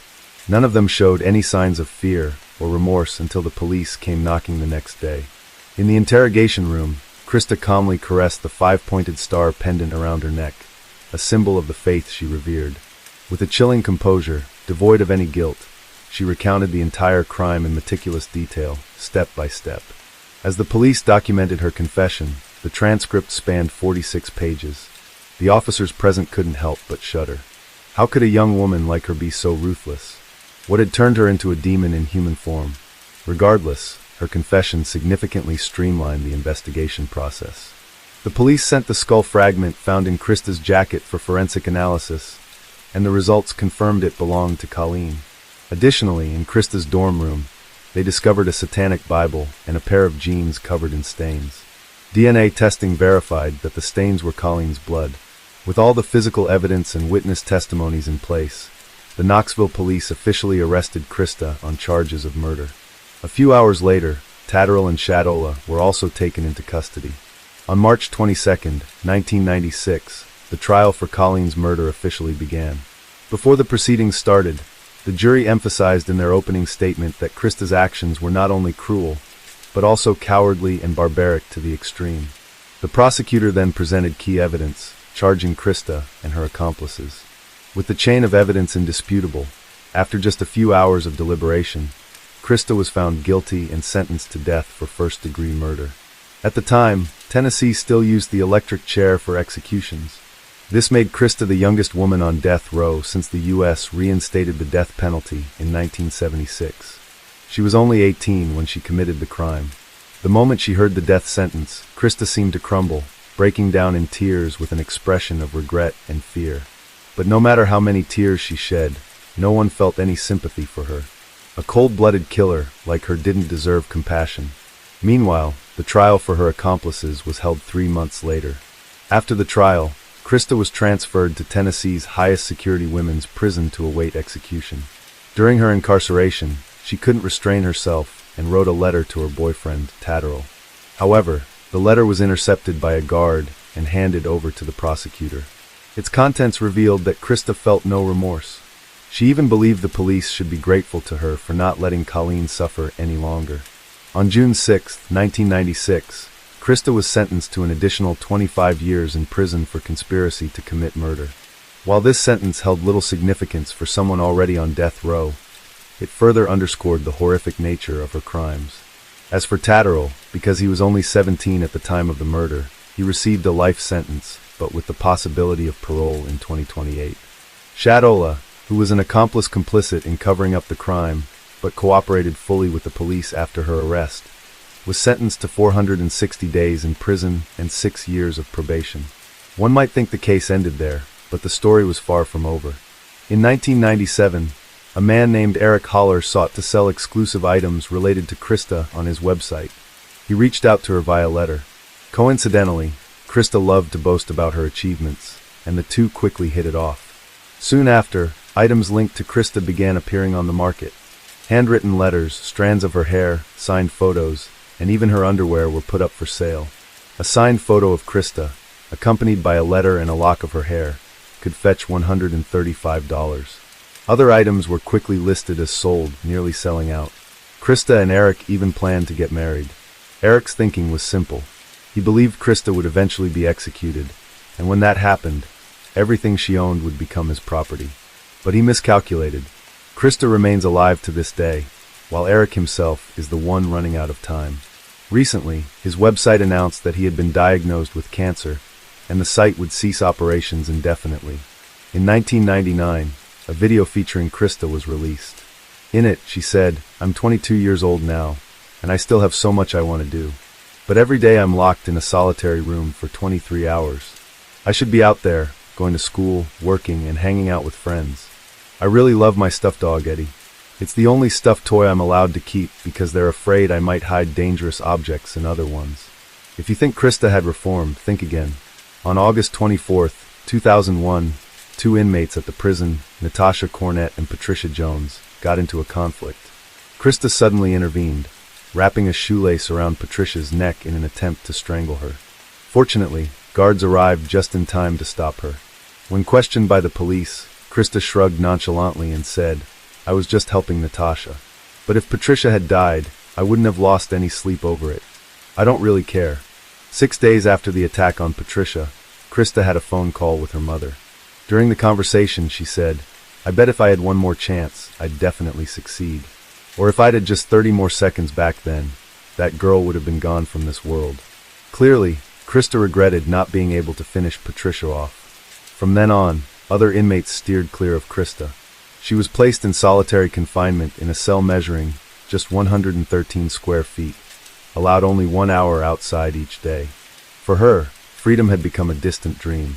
The attack on Patricia Jones led to Krista being convicted of yet another charge, attempted first-degree murder. Even so, this new sentence had little impact on her predetermined fate. Krista's lawyer once attempted to appeal, hoping to have her death sentence commuted to life imprisonment. The reasoning for the appeal was almost laughable. They argued that a life sentence would help her realize her mistakes more than a death sentence would. But ironically, Krista seemed so fed up with her prison life that she rejected the appeal and even requested immediate execution. She said, "Because no one's going to take me out of prison to go play at Disney." The judge, who had never heard such a bizarre request in his career, agreed and set her execution date for August 19, 2002. Krista repeatedly expressed her gratitude, saying, "Thank you. It's okay, Mom." In 2008, Krista filed for a retrial. During the hearing, as she listened to a recording of her 1995 confession, she couldn't hold back her tears. But those tears changed nothing. Her request for a retrial was once again denied. In 2012, no one knows how Krista managed to convince a 34-year-old man named Donald Kohut, who had been corresponding with her for over a year, to willingly help her escape from prison. Donald bribed a 23-year-old guard named Justin Heflin, paying him to create a spare key to unlock the prison doors. However, the plan was exposed before it could even take off, thanks to a tip-off.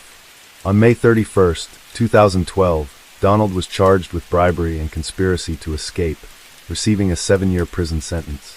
The guard, Justin, cooperated with the police and testified in court, avoiding jail time but losing his job at the prison.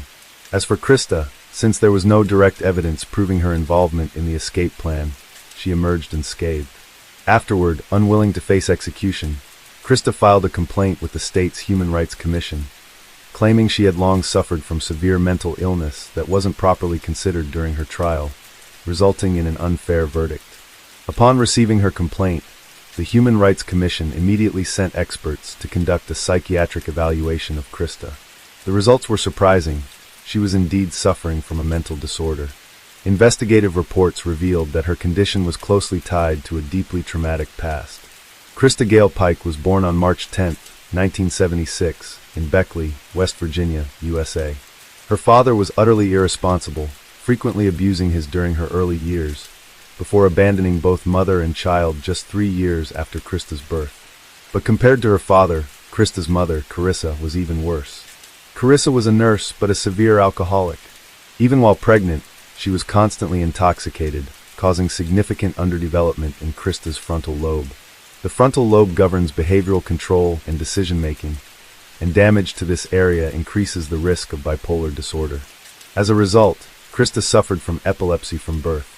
After being abandoned by her husband, Carissa fell into depression and attempted self-harm, but failed.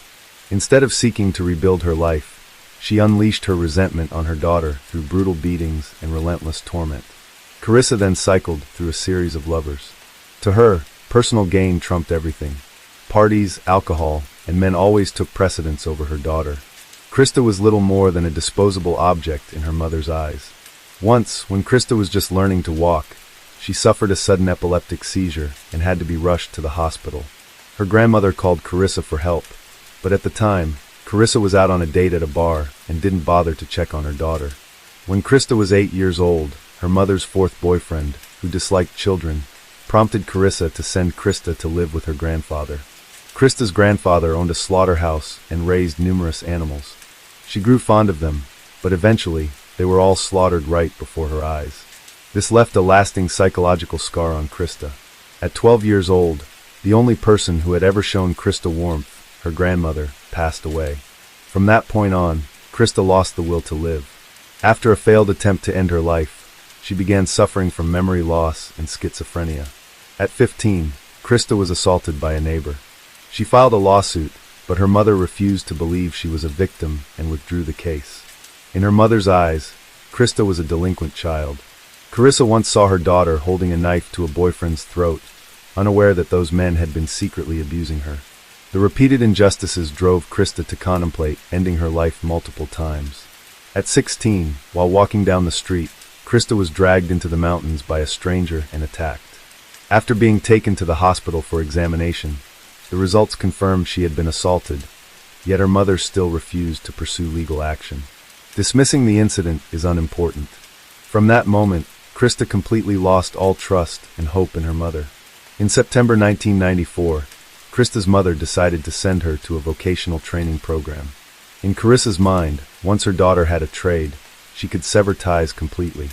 It was in this cold, unloving family environment that Krista grew increasingly radicalized, ultimately stepping onto the path of crime. Given Krista's unique circumstances, the Human Rights Commission conducted a final evaluation and review. Time passed, and on August 27, 2020, the Tennessee State Court submitted a request to the U.S. Supreme Court to set an execution date for Krista. However, due to the impact of the COVID-19 pandemic, the process was delayed. Krista continued to appeal for a reduced sentence, but the court denied her request. She then cited a case involving juveniles, arguing she should receive similar leniency. However, the Tennessee Supreme Court affirmed that she was 18 at the time of the crime, an adult under the law, and rejected her request for a retrial. Currently, Krista is the only female inmate in Tennessee facing the death penalty. If her sentence is carried out, she will become the first woman executed in the state in over 200 years. Krista has also set up a website to plead for clemency. She claims she deserves a chance at forgiveness, expressing remorse for what happened that night and a desire to turn back time to right her wrongs. She emphasizes that the person she is today is no longer the same as she was over 25 years ago. Public opinion on the matter is deeply divided. Some argue that the traumatic events of Krista's childhood profoundly impacted her mental state. At the time, medical knowledge was limited, and her condition went undetected and unaddressed. Serious mental health issues may have impaired her ability to control her actions during the crime. For these reasons, some express sympathy and believe Krista should not be executed. However, many others firmly believe the death penalty is necessary. Colleen's family has been waiting for Krista's execution for years. A member of the grieving family stated, "I have to fight for Colleen. I am her voice. I want to see the person who murdered her executed, not continuing to live in prison, receiving education, and being supported by our tax dollars." But that wish may never come to fruition. The governor of Tennessee has decided to indefinitely postpone signing the execution order. Unless something changes, Krista may spend the rest of her life behind bars. Additionally, A fragment of Colleen's skull, considered a key piece of evidence, remains in the court's possession. Colleen's mother has repeatedly requested its return, but her pleas have been denied. Feeling helpless, she built a memorial for her daughter in her backyard. Case 4. Miami, located on the Florida peninsula along Biscayne Bay, is the second largest city in Florida. With its endless stretches of white sandy beaches, a mild and pleasant climate, and stunning coastal scenery, it's no wonder this city has become one of the world's most renowned vacation destinations. At the same time, Miami serves as a vital gateway connecting North and South America, boasting a highly developed network of maritime, air, and road transportation. Each year, millions of international tourists flock here, while many immigrants also choose Miami as their new home to settle and build a life. The story we're about to explore took place right here. Sergio Pino was a prominent figure in Miami's business circles, as well as a respected philanthropist who frequently appeared in the public eye. He had a family that many envied, owning an $8 million mansion and a yacht of equal value. The real estate company he ran, Century Home Builders, was the largest developer of homes for the Hispanic community in the United States, cementing his status as a quintessential billionaire. Born on September 9, 1956 in Havana, Cuba, Sergio came from a modest family. Sergio's parents had 2 children, and he was the eldest. His younger brother was named Carlos Pino. Their father ran a small grocery store, but in 1968, the Cuban government confiscated the shop, stripping the family of their sole source of income. Plunged into despair, Sergio's parents made the difficult decision to leave Cuba for the United States, taking their 2 sons, Sergio, then just 12 years old, and Carlos with them. Given Cuba's proximity to Florida and the special immigration policies of that era, many Cubans sought every possible means to migrate to the U.S. The Pino family was no exception, joining the wave of immigrants heading to Miami, Florida. Sergio's father found work as a plumber's assistant, while his mother took on cleaning jobs. As a child, alongside his studies, Sergio worked part-time, taking a job cleaning carpets for a plumbing company. Though his part-time work consumed much of his time, it didn't hinder his academic performance. Sergio was both intelligent and diligent, working with his hands while his mind never stopped learning. He refused to let anything stand in the way of his education. After graduating high school with his sharp mind, Sergio realized that the plumbing business wasn't overly complicated and believed he could strike out on his own. As the saying goes, fortune favors the bold, and Sergio took a leap of faith, borrowing $6,000 from his father to start his own plumbing company, Century Plumbing. But reality proved far harsher than he'd imagined. While the company secured a few contracts, Sergio soon faced numerous challenges due to a lack of expertise and manpower. Yet, instead of giving up, these obstacles only fueled his determination. In the years that followed, Sergio and his family remained deeply involved in the plumbing and construction industries, slowly turning the small company into a success. During this time, Sergio got married and had 2 children. However, in 1985, his marriage hit a rough patch, ultimately ending in divorce. As the saying goes, when love falters, career prospers. And this seemed to hold true for Sergio. Over the next 2 years, his business flourished dramatically. But the greatest surprise came one fateful day when he walked into a small shop, and there, he met Tatiana Linares, a woman 12 years his junior. Tatiana was born in 1968 into an ordinary family in Cuba. From a young age, she was strikingly beautiful, so much so that neighbors often praised her as a natural beauty.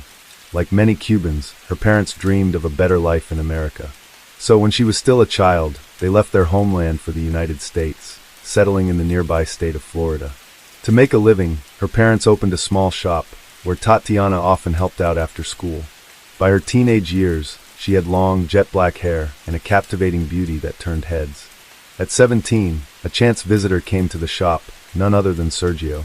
From the moment he laid eyes on her, Sergio was utterly captivated by Tatiana's beauty.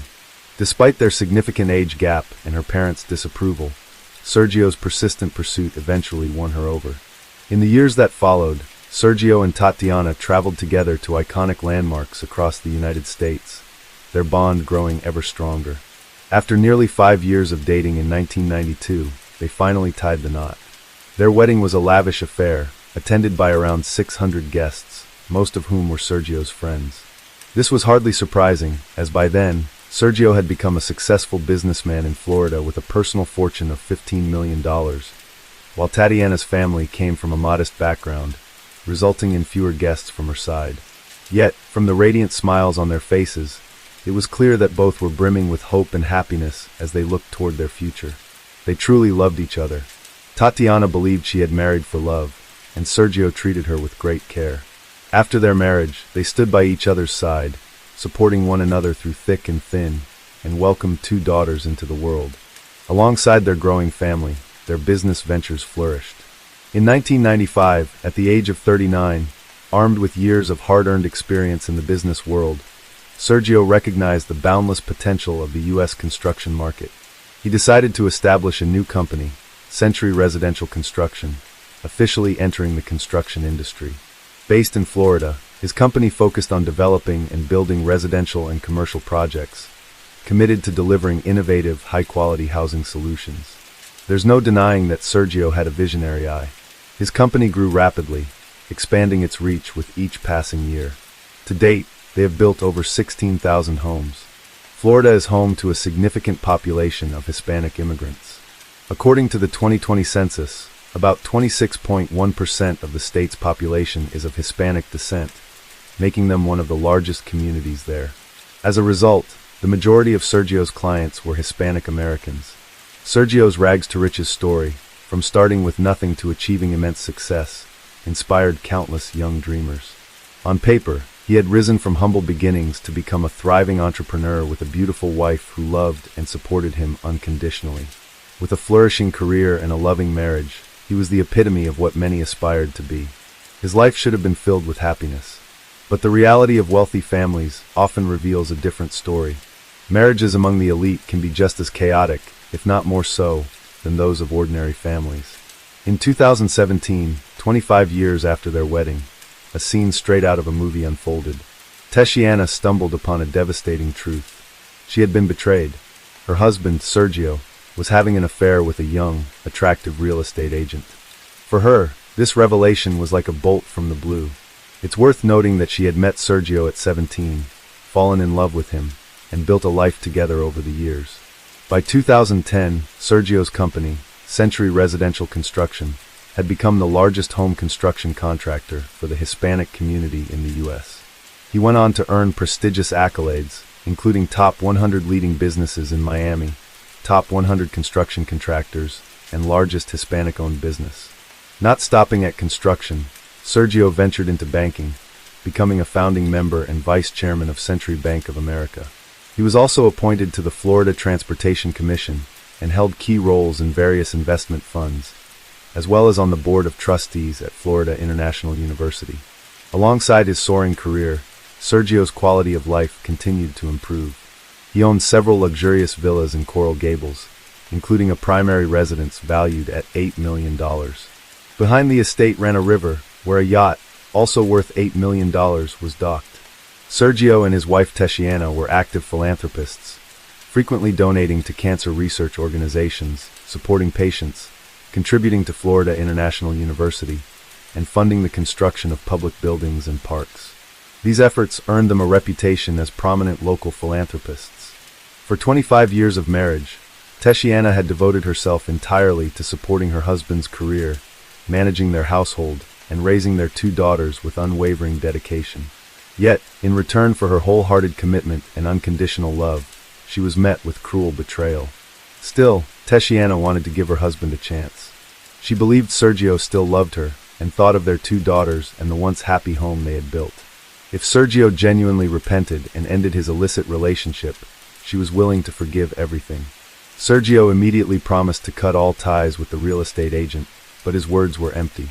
While he appeared remorseful on the surface, behind Tatiana's back, he continued his affair in secret. Not only that, but other young, beautiful women began to appear in his life as well. To conceal his actions, Sergio was meticulous, covering his tracks with cunning precision. On the surface, his marriage to Tatiana seemed to return to normal, but in reality, an invisible crack had formed, one that nothing could mend. Over the next 2 years, Sergio maintained the facade of a devoted husband and father, while his business empire continued to thrive. But for Tatiana, things were far from smooth. she began experiencing health issues, frequently in and out of the hospital. At first, she suffered from dizziness and nausea, but later, she developed more severe symptoms, difficulty breathing, hair loss, and even episodes of unconsciousness. Though she recovered after each prolonged treatment and rest, doctors couldn't pinpoint the exact cause. Eventually, they diagnosed her with epilepsy and cardiovascular issues. In July 2019, Tatiana felt nauseous again, noticing a strange taste in her mouth. Tests at the hospital suggested she might have consumed contaminated food. By November 22nd, after a full recovery, Tatiana attended a dinner event for influential women in Miami. The gathering included 30 prominent women, among them the Lieutenant Governor of Florida, U.S. senators, congresswomen, and other powerful figures. Guests typically brought small gifts, and Tatiana brought a dish of Brussels sprout salad. The atmosphere that evening was lively, with everyone chatting and enjoying a relaxed time. But not long after, an unexpected incident occurred. Several attendees began feeling dizzy, nauseous, and started vomiting. The situation escalated quickly, prompting an immediate call for ambulances. Over 10 people with symptoms were rushed to the hospital. After examination, doctors confirmed the cause as food poisoning. Fortunately, after a night of treatment, their condition stabilized, and they recovered. Given that the affected individuals were all high-profile figures, the police took the incident seriously and launched an investigation. According to the attendees' accounts, all clues pointed to the Brussels sprout salad Tatiana had brought. Nearly everyone who experienced symptoms had eaten the dish, while those who hadn't were completely fine. What stood out was that the salad wasn't prepared by Tatiana herself. It had been made by her husband, Sergio, for her to eat. Unknowingly, she had brought it to the event. This led many to suspect that Sergio had deliberately poisoned the dish with the intent to harm Tatiana. However, this remained a theory. After forensic analysis of the salad, which had been almost entirely consumed, the police found no traces of poison. Moreover, Sergio adamantly denied all accusations. In the end, the investigation hit a dead end and was left unresolved. Over the next 2 years, Tatiana continued to fall ill frequently. Each time, she managed to call for help and receive treatment in time, narrowly escaping danger. Records show that during this period, she called for an ambulance over 35 times and was transferred between multiple hospitals. Despite undergoing countless tests and even having a pacemaker implanted, her condition couldn't be fully cured. In February 2022, Tatiana fell ill again. This time, her condition was more severe than ever. She collapsed to her body turning purple, struggling to breathe. Her daughter found her and rushed her to the hospital. Thankfully, Tatiana was saved. Determined to uncover the root of her persistent illness, Tatiana and her daughter sought treatment at various hospitals. This time, they finally achieved a breakthrough. Doctors at Johns Hopkins Hospital, after analyzing her blood samples, detected the presence of fentanyl, a powerful opioid painkiller 50 to 100 times more potent than morphine.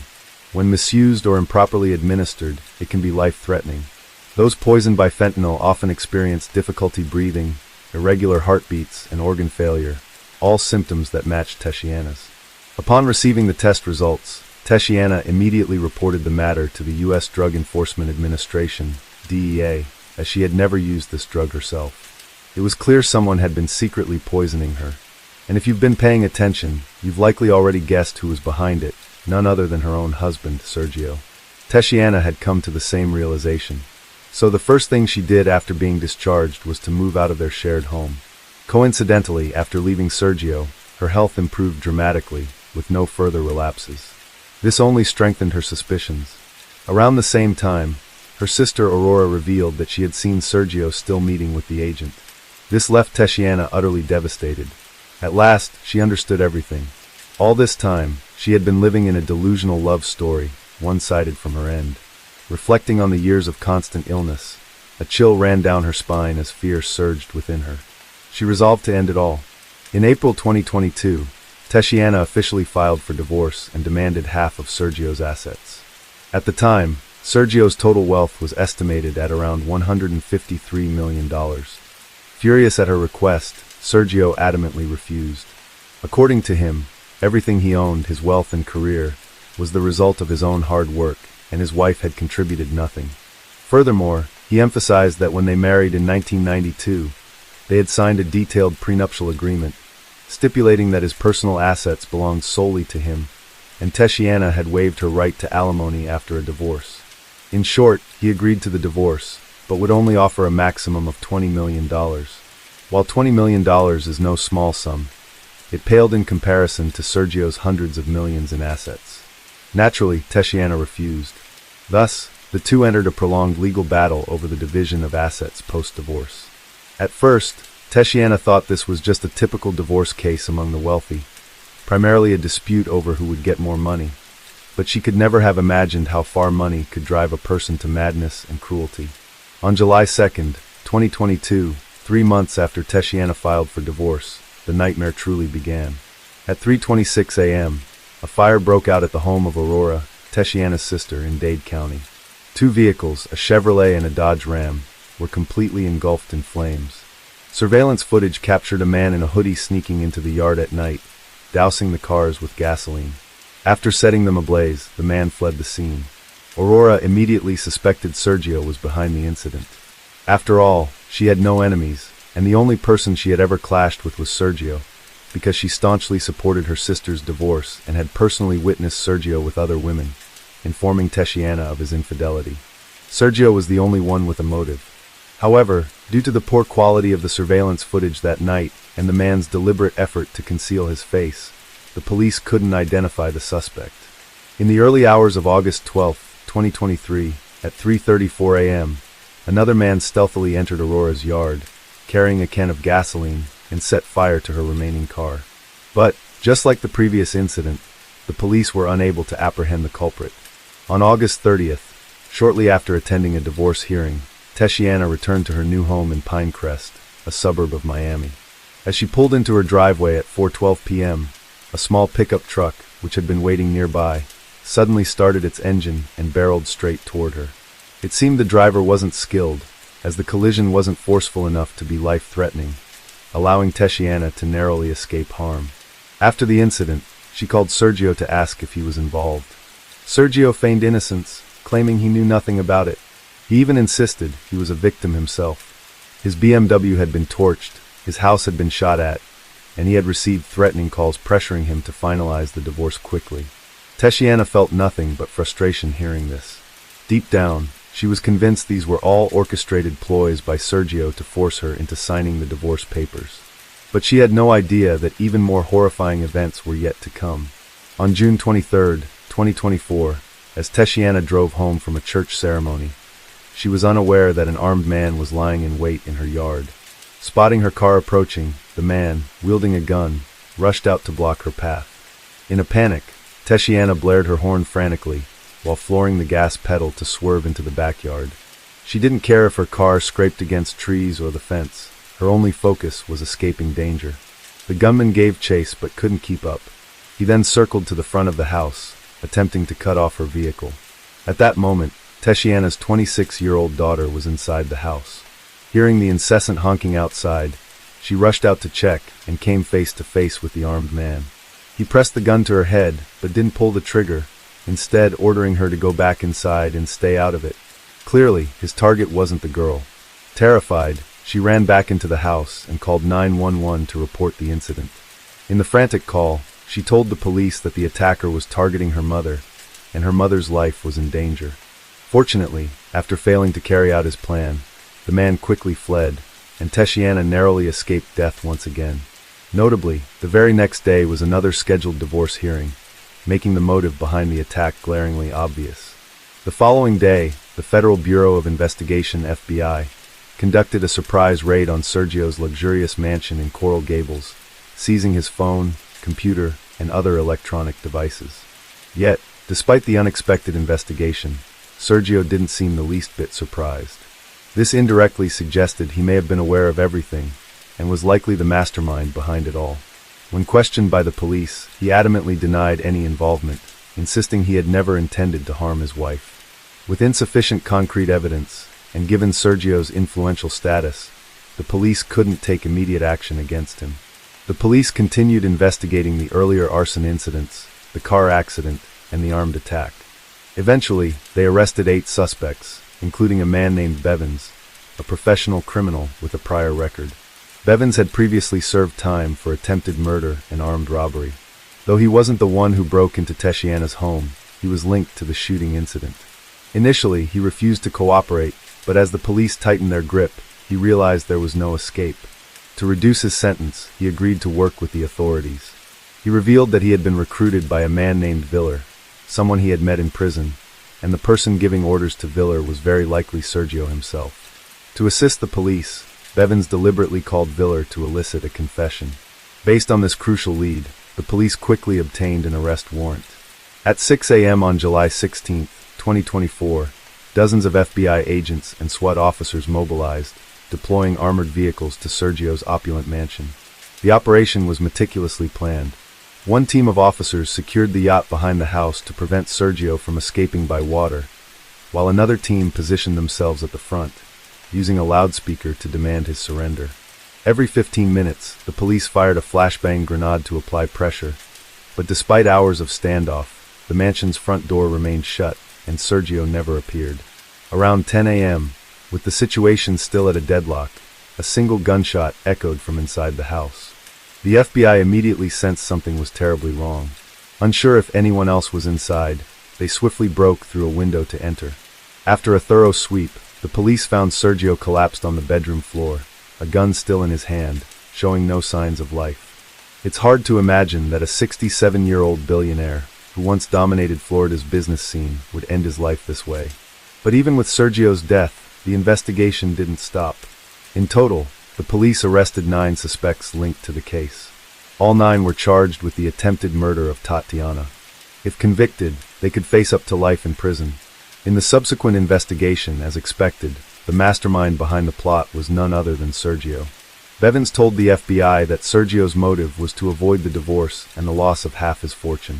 Tatiana had refused the $20 million settlement he offered, so after his poisoning attempts failed, he devised an even more sinister plan. The federal prosecutor for the Southern District of Florida, after compiling all the evidence, stated, based on Tatiana's numerous hospitalizations over the years, the police believe she was poisoned multiple times. Miraculously, she survived each attempt. However, after moving out, the situation didn't de-escalate. Sergio only grew more unhinged. He first turned to Bennett, a worker on his yacht, instructing him to stalk, threaten, and continue poisoning his wife to force her into accepting the divorce terms. Eventually, he even ordered her elimination. Bennett hired 3 accomplices, initially planning to use poison, but for some reason, they abandoned that approach. They then resorted to arson and staged a car accident, but all attempts failed. To cover his tracks and mislead the police, Sergio orchestrated the burning of his own car on September 7, 2023, ordered a shooting at his own home, and provided false statements to investigators. Under intense police pursuit, Bennett and 4 accomplices were arrested one by one. When the assassination attempts failed, Sergio recruited another group, this time turning to Viller.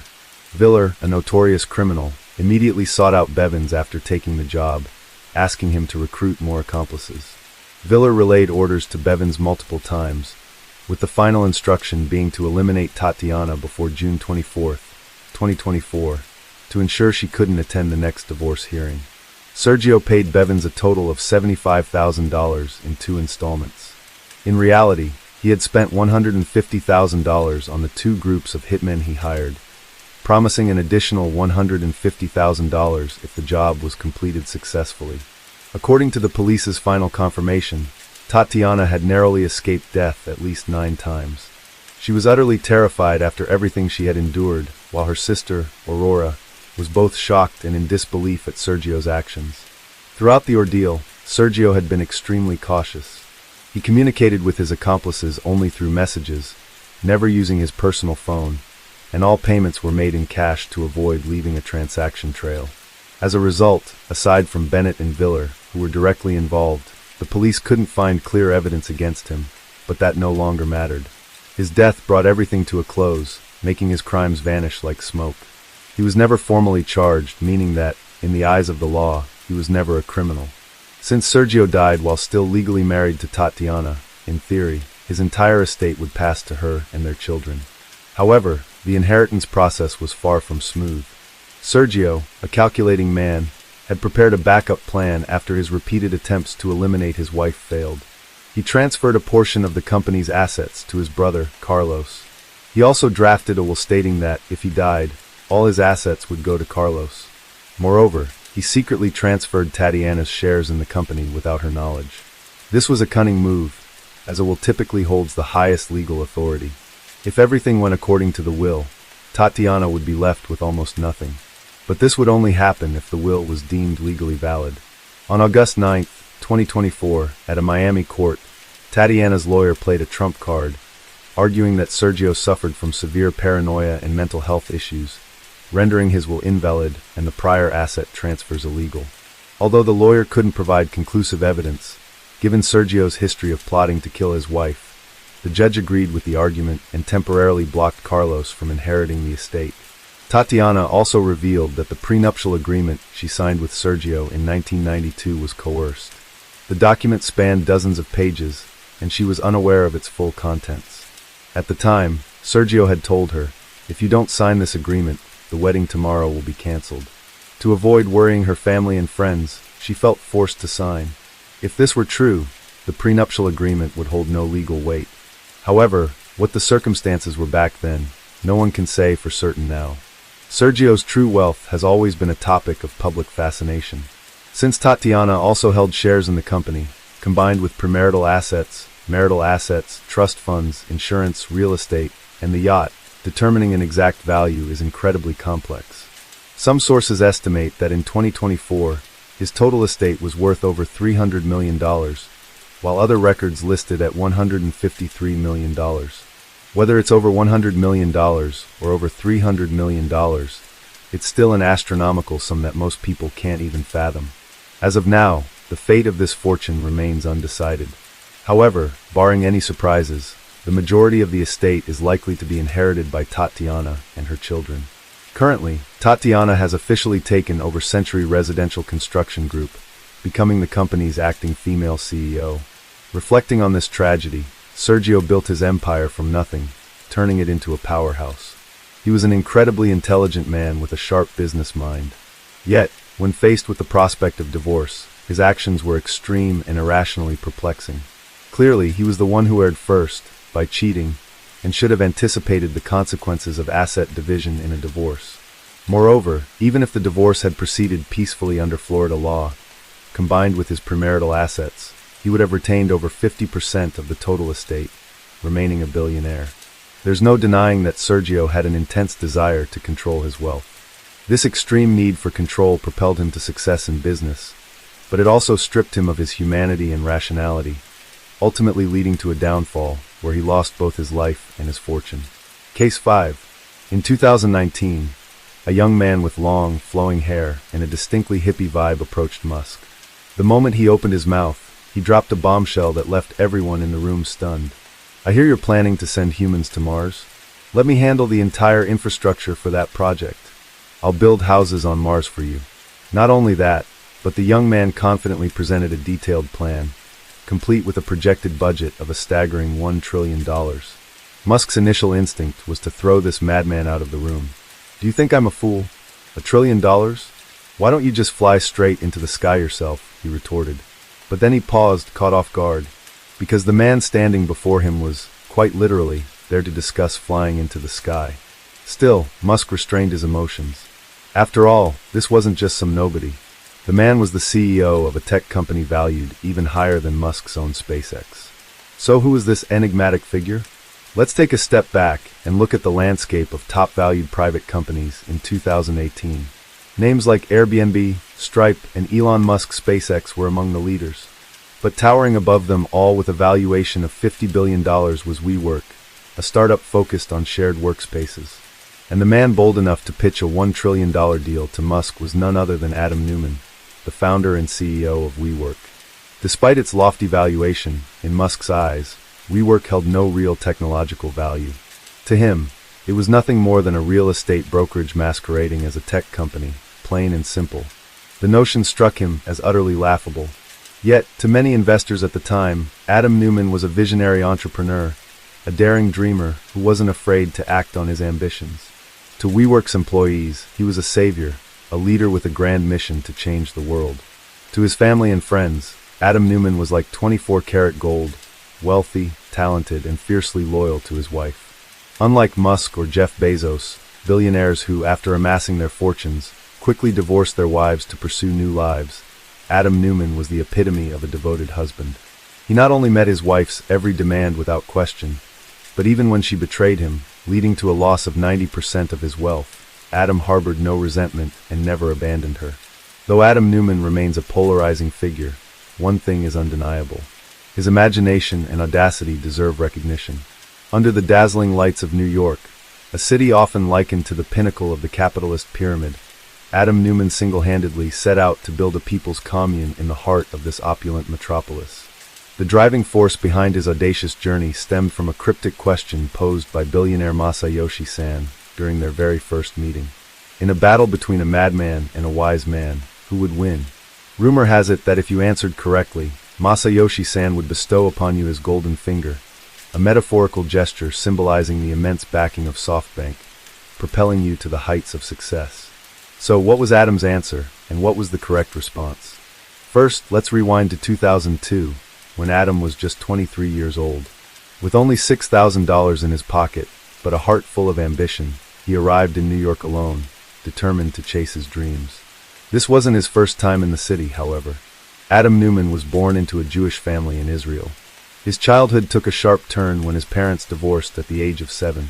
His mother, taking her 2 children, left their homeland for the United States to pursue her career as a medical resident. But life in a foreign land was far from easy. Adam struggled with dyslexia and a limited grasp of English, turning his education into a nightmare. He was bullied by his peers, his grades plummeted, and the situation became so dire that his mother decided to take the family back to Israel to start anew. While the move brought emotional stability, their financial situation remained precarious. The family of 3 relied on women's and children's support centers, surviving on free meals provided by social welfare programs. But life has a way of surprising us. Back in a familiar environment, Adam's linguistic abilities seemed to awaken.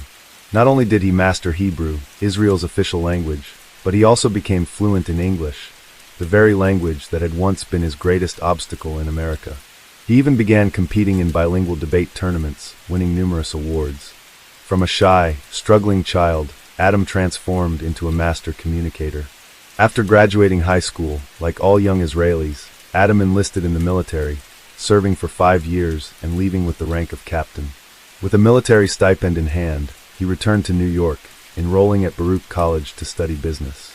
This time, Adam felt more confident than ever, convinced he would make it big in this city of endless opportunities. But reality dealt him a harsh blow. After graduating, he bounced from job to job, even trying his luck on Wall Street. But he could never hold a position for more than a few months. His supervisors often remarked, "He talks a good game, but his skills can't keep up with his ambitions." Frustrated, Adam decided that if he couldn't succeed working for others, he would start his own business.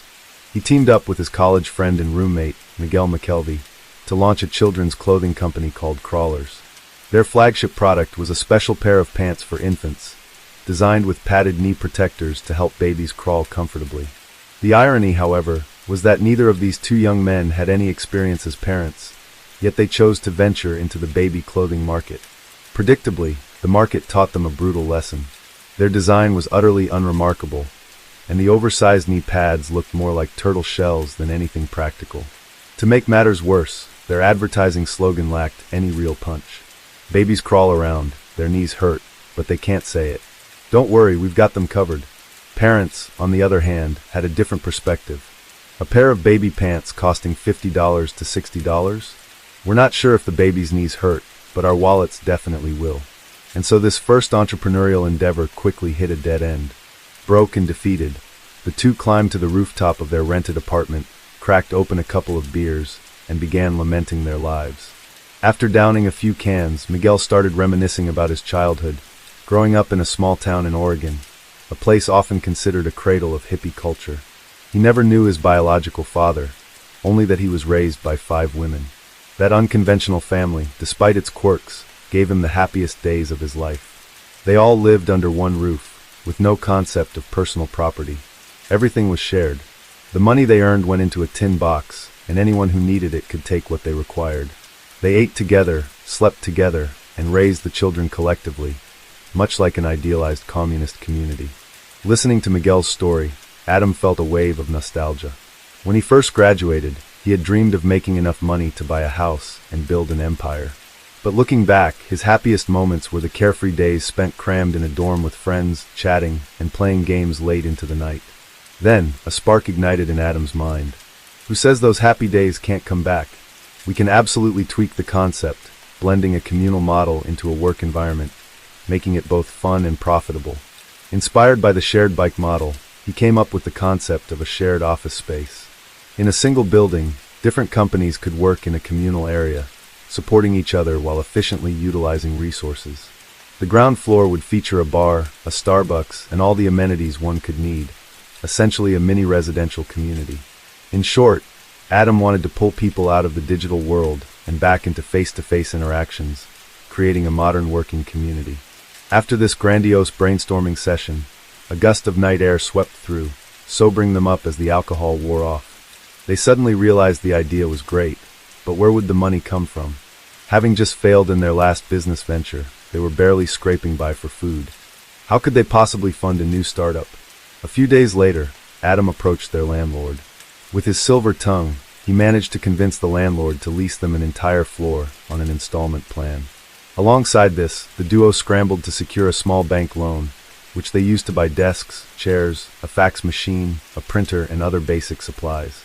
And so Green Desk, literally the Green Desk, was born. At the time, the United States was just emerging from the financial crisis. Those who had endured unemployment and struggled to find work had lost faith in large corporations, turning instead to entrepreneurship. However, these microbusinesses often lacked the funds to afford expensive office spaces in New York. It was at this precise moment that Adam's Green Desk seized the advantage with its pricing model. Not only did they offer monthly leases, but they also provided even shorter-term options, down to just a few weeks. Adam took flexibility a step further by renting out individual desks. For just $50 a month, clients could secure a spot in a professional office building, complete with the prestige needed to meet clients and host meetings. Beyond that, they enjoyed perks like free coffee and an in-house bar. For startups, this was nothing short of paradise. Thanks to this model, within a short time, the entire building was fully occupied, allowing Adam and Miguel to earn their first profits as middlemen leasing office space. Riding this wave of success, they even roped their landlord into a partnership, expanding to more shared office buildings in the surrounding area. Everything went so smoothly that Adam began to dream bigger, conquering Manhattan, the bustling epicenter of New York, to truly make a name for himself. Without hesitation, Adam and Miguel sold Green Desk to their landlord for $500,000. With that capital, they founded a new company with a far more grandiose name, WeWork. To make a strong impression on investors, Adam boldly inflated the company's valuation, a classic hype tactic in the startup world. It was at this pivotal moment that Adam met the second big wallet of his life, his future wife, Rebecca Paltrow. Interestingly, the actress who played Pepper Potts in Iron Man, Gwyneth Paltrow, is her cousin.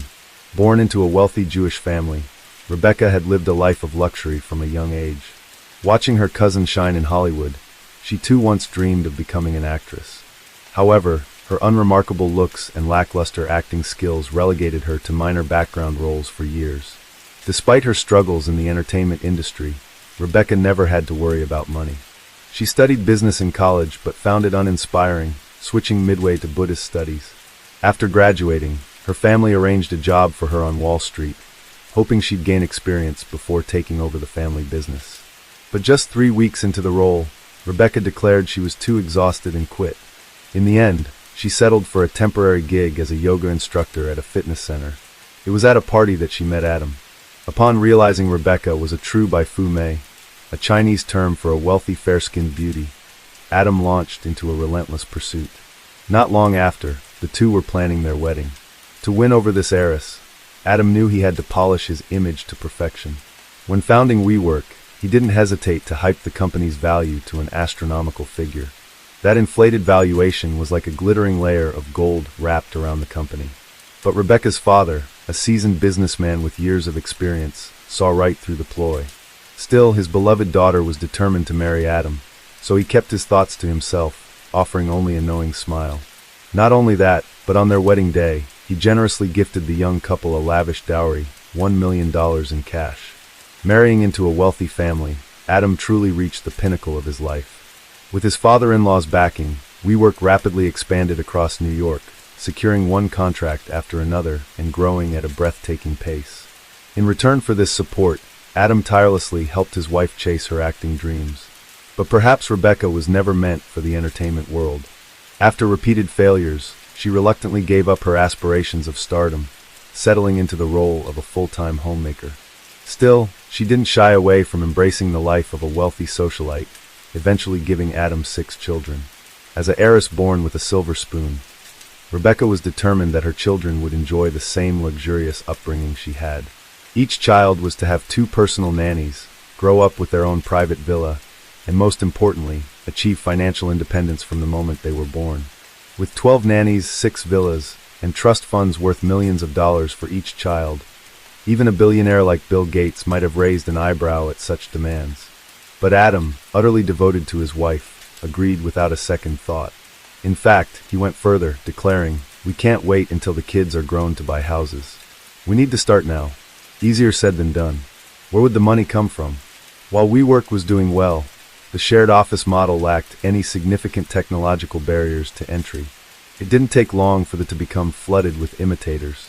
These copycat companies couldn't match WeWork's amenities or brand, but they offered a compelling advantage. Much lower rental prices.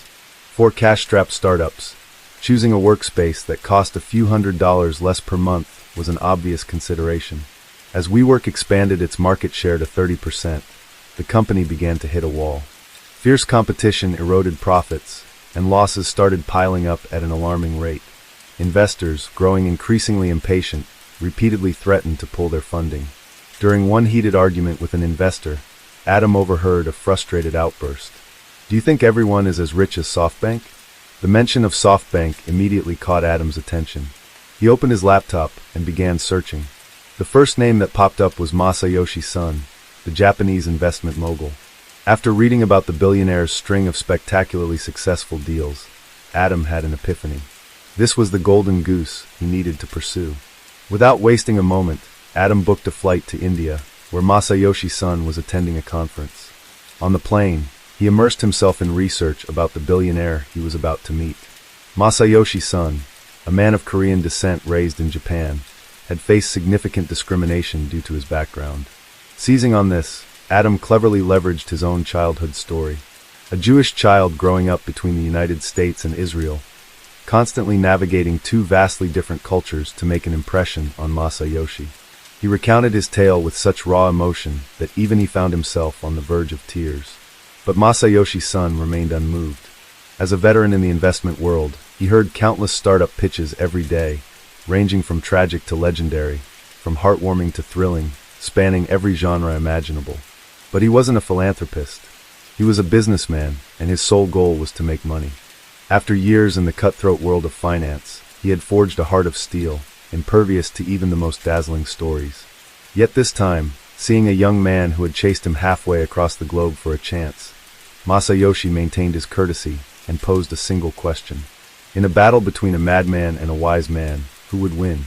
Adam paused for a few seconds, then answered with unwavering conviction, the madman. As he spoke, his eyes blazed with fiery passion. For a fleeting moment, Masayoshi Son seemed to freeze. That look, that fire, he had seen it before. Many years ago, another young man had carried the same intensity in his gaze. Back then, that young man was a penniless entrepreneur with nothing to his name. But with that same resolute look, he had convinced Masayoshi to invest $20 million in his company. 20 years later, that investment had ballooned to $150 billion, a staggering 7,500-fold return. That young man was none other than Jack Ma. The memory stirred something in Masayoshi Son. Could it be that the young man standing before him now was the next Jack Ma? For months later, Masayoshi Son flew to New York to see WeWork for himself. What he encountered was a company brimming with vitality. The workspace was spacious and airy, with every detail exuding sophistication. The pantry area was bright and tidy, and the entire office was designed in the Japanese wabi-sabi style, simple yet elegant. But what impressed him most wasn't the decor, it was the people. Here, there were no weary employees dragging themselves through endless overtime. Instead, everyone radiated energy, laughing and chatting with enthusiasm. At WeWork, Mondays were the happiest day of the week, and overtime was seen as a reward. This vibrant atmosphere perfectly aligned with Masayoshi-san's taste. When Adam rushed out to greet him, still fumbling to put on his shoes properly, his hurried and passionate demeanor suddenly reminded Masayoshi-san of his younger self. In that moment, the deal felt destined. Masayoshi-san patted Adam on the shoulder and uttered a life-changing statement for WeWork: "Money isn't an issue. From now on, your godfather will take care of you." He then pulled out a contract. SoftBank would officially invest in WeWork, starting with an initial sum of $460 million. With SoftBank's backing, Adam became unstoppable, like a tiger sprouting wings. Over the next 2 years, he aggressively acquired and crushed competitors in the industry, boosting WeWork's market share from 30% to 95%, eventually reaching a complete 100% monopoly in New York. At the same time, he expanded globally, establishing a presence in over 100 countries. WeWork office buildings sprang up in some of the world's most expensive real estate markets: Hong Kong, Taiwan, Shanghai, and beyond. In just a few years, Adam transformed from an unknown into a business legend, standing shoulder to shoulder with the likes of Elon Musk and Mark Zuckerberg. Money poured in like a river, and Adam began to indulge. Private jets, supercars, gold-plated mansions, every item he owned reeked of wealth. But Adam wasn't the only one reveling in this opulence. His wife, Rebecca, was no less extravagant. She didn't settle for the typical purchases of a wealthy socialite, like designer bags or glittering jewelry. Instead, she decided to buy entire companies. In the past, she had dreamed of being an actress, but never landed a role. So now she bought an entire theater. If the gym near their home was too crowded, no problem. Adam would buy a building and turn it into a private fitness center just for her. When their children's education suffered due to constant travel, and teachers complained, that wasn't an issue either.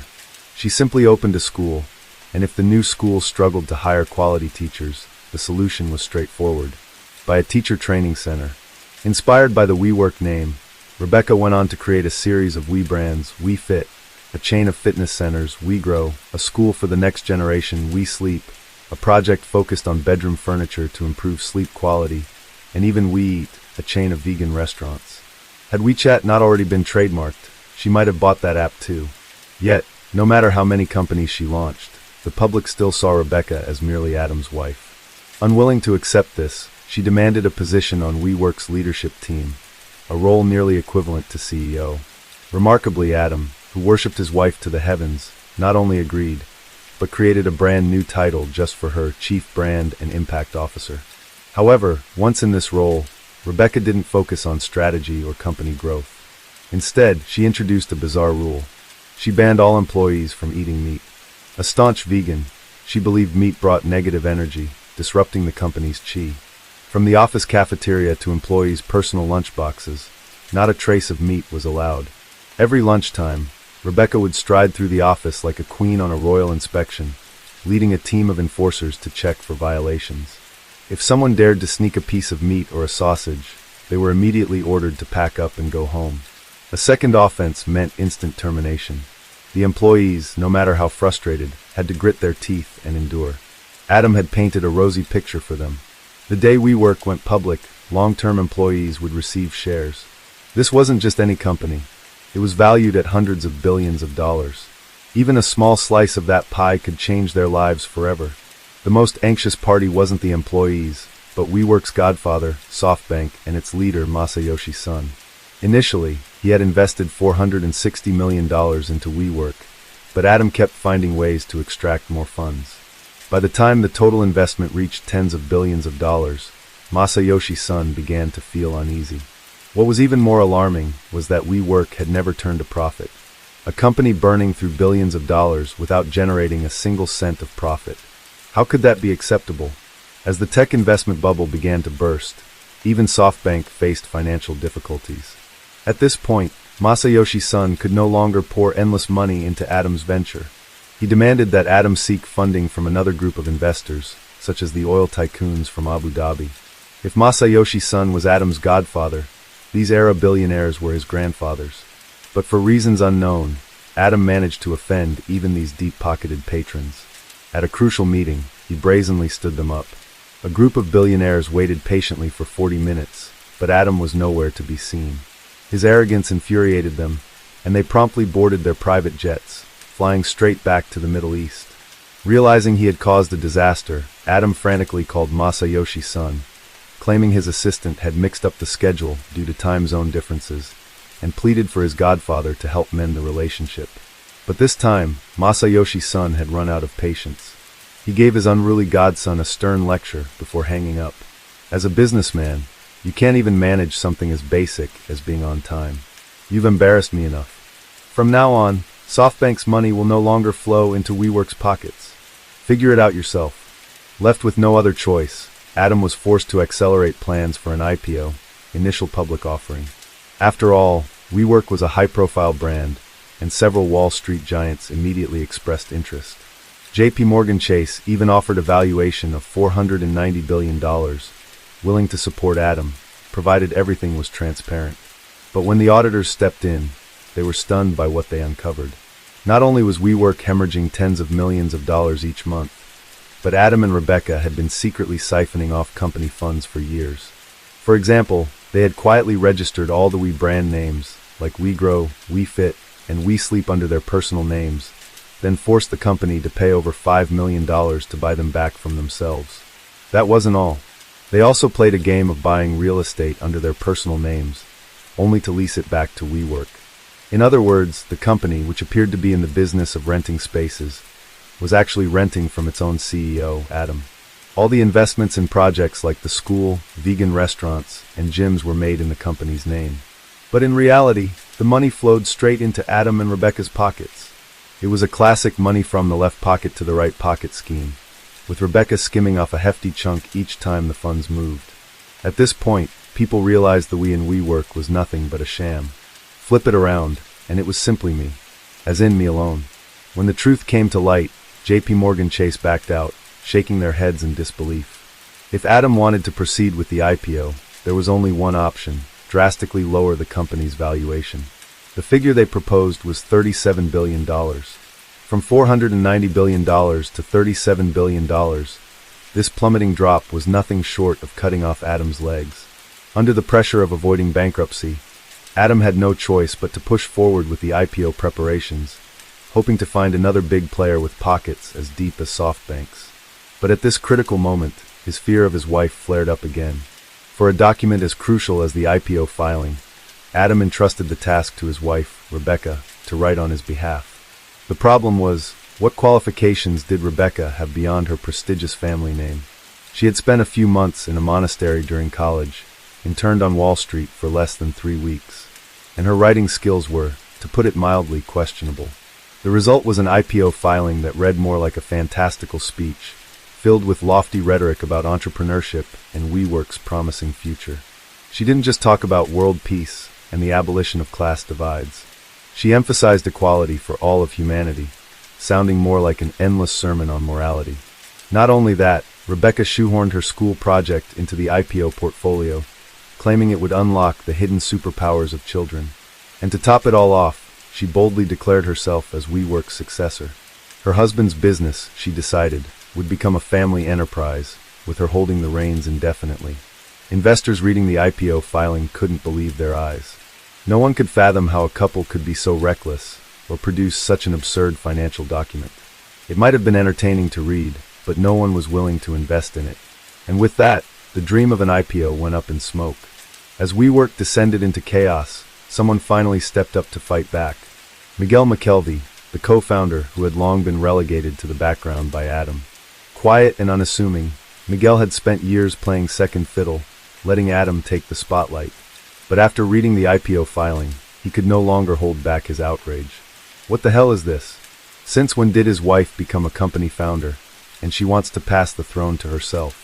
Does she think I don't even exist? Furious, Miguel decided to take action. He reached out to the Wall Street Journal and exposed every scandal he had witnessed firsthand. What Adam and Rebecca had done went far beyond mere embezzlement. They had evaded taxes, laundered money, and shockingly, Adam was heavily addicted to clover, a slang term for marijuana. Even more alarming, evidence surfaced that Adam had once planned to use a private jet to smuggle a large quantity of illegal substances into Israel. This series of revelations detonated like a nuclear bomb, sending WeWork's reputation into a freefall. The company's board of directors immediately convened an emergency meeting, and with an overwhelming vote, they decided Adam had to go. But ousting Adam couldn't save the sinking ship. At this point, WeWork was like a terminal cancer patient. Removing the primary tumor did little when the cancer had already metastasized beyond repair. To make matters worse, even after being removed as CEO, Adam still held 60% of the company's shares. With no other options, Miguel turned to the only person who might be able to salvage the situation, Masayoshi Son. He pleaded with SoftBank to buy out Adam's shares, hoping to perform a major surgery to save the company. After some deliberation, Masayoshi Son finally agreed to step in once more. After all, he had already poured tens of billions of dollars into WeWork. Letting it collapse would not only mean a massive financial loss, but also a direct blow to his reputation as the world's top investor.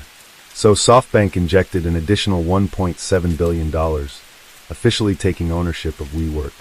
And so, after burning through tens of billions of other people's money, Adam and Rebecca not only succeeded in destroying the company, but also walked away with billions in their pockets, retiring early to enjoy a life of luxury with their enormous fortune. The ones who suffered the most, aside from the large and small investors, were WeWork's employees. For years, Adam had paid them below-market wages, dangling the promise of stock options once the company went public. That carrot on a stick had kept them loyal. But now, with the IPO dream shattered, their hopes of striking it rich vanished too. Worse still, the company didn't even have enough money to pay severance packages. The employees couldn't leave, nor did they have any choice but to continue working for meager salaries, clinging to the faint hope that a miracle might occur as the company reinvented itself. But before we rush to condemn the ruthless nature of capitalism or cry foul over the injustice, this story has one more unexpected twist. The one to deliver a form of divine justice this time was none other than the coronavirus. In 2020, the COVID-19 pandemic turned remote work into the dominant trend, effectively sounding the death knell for the shared office industry.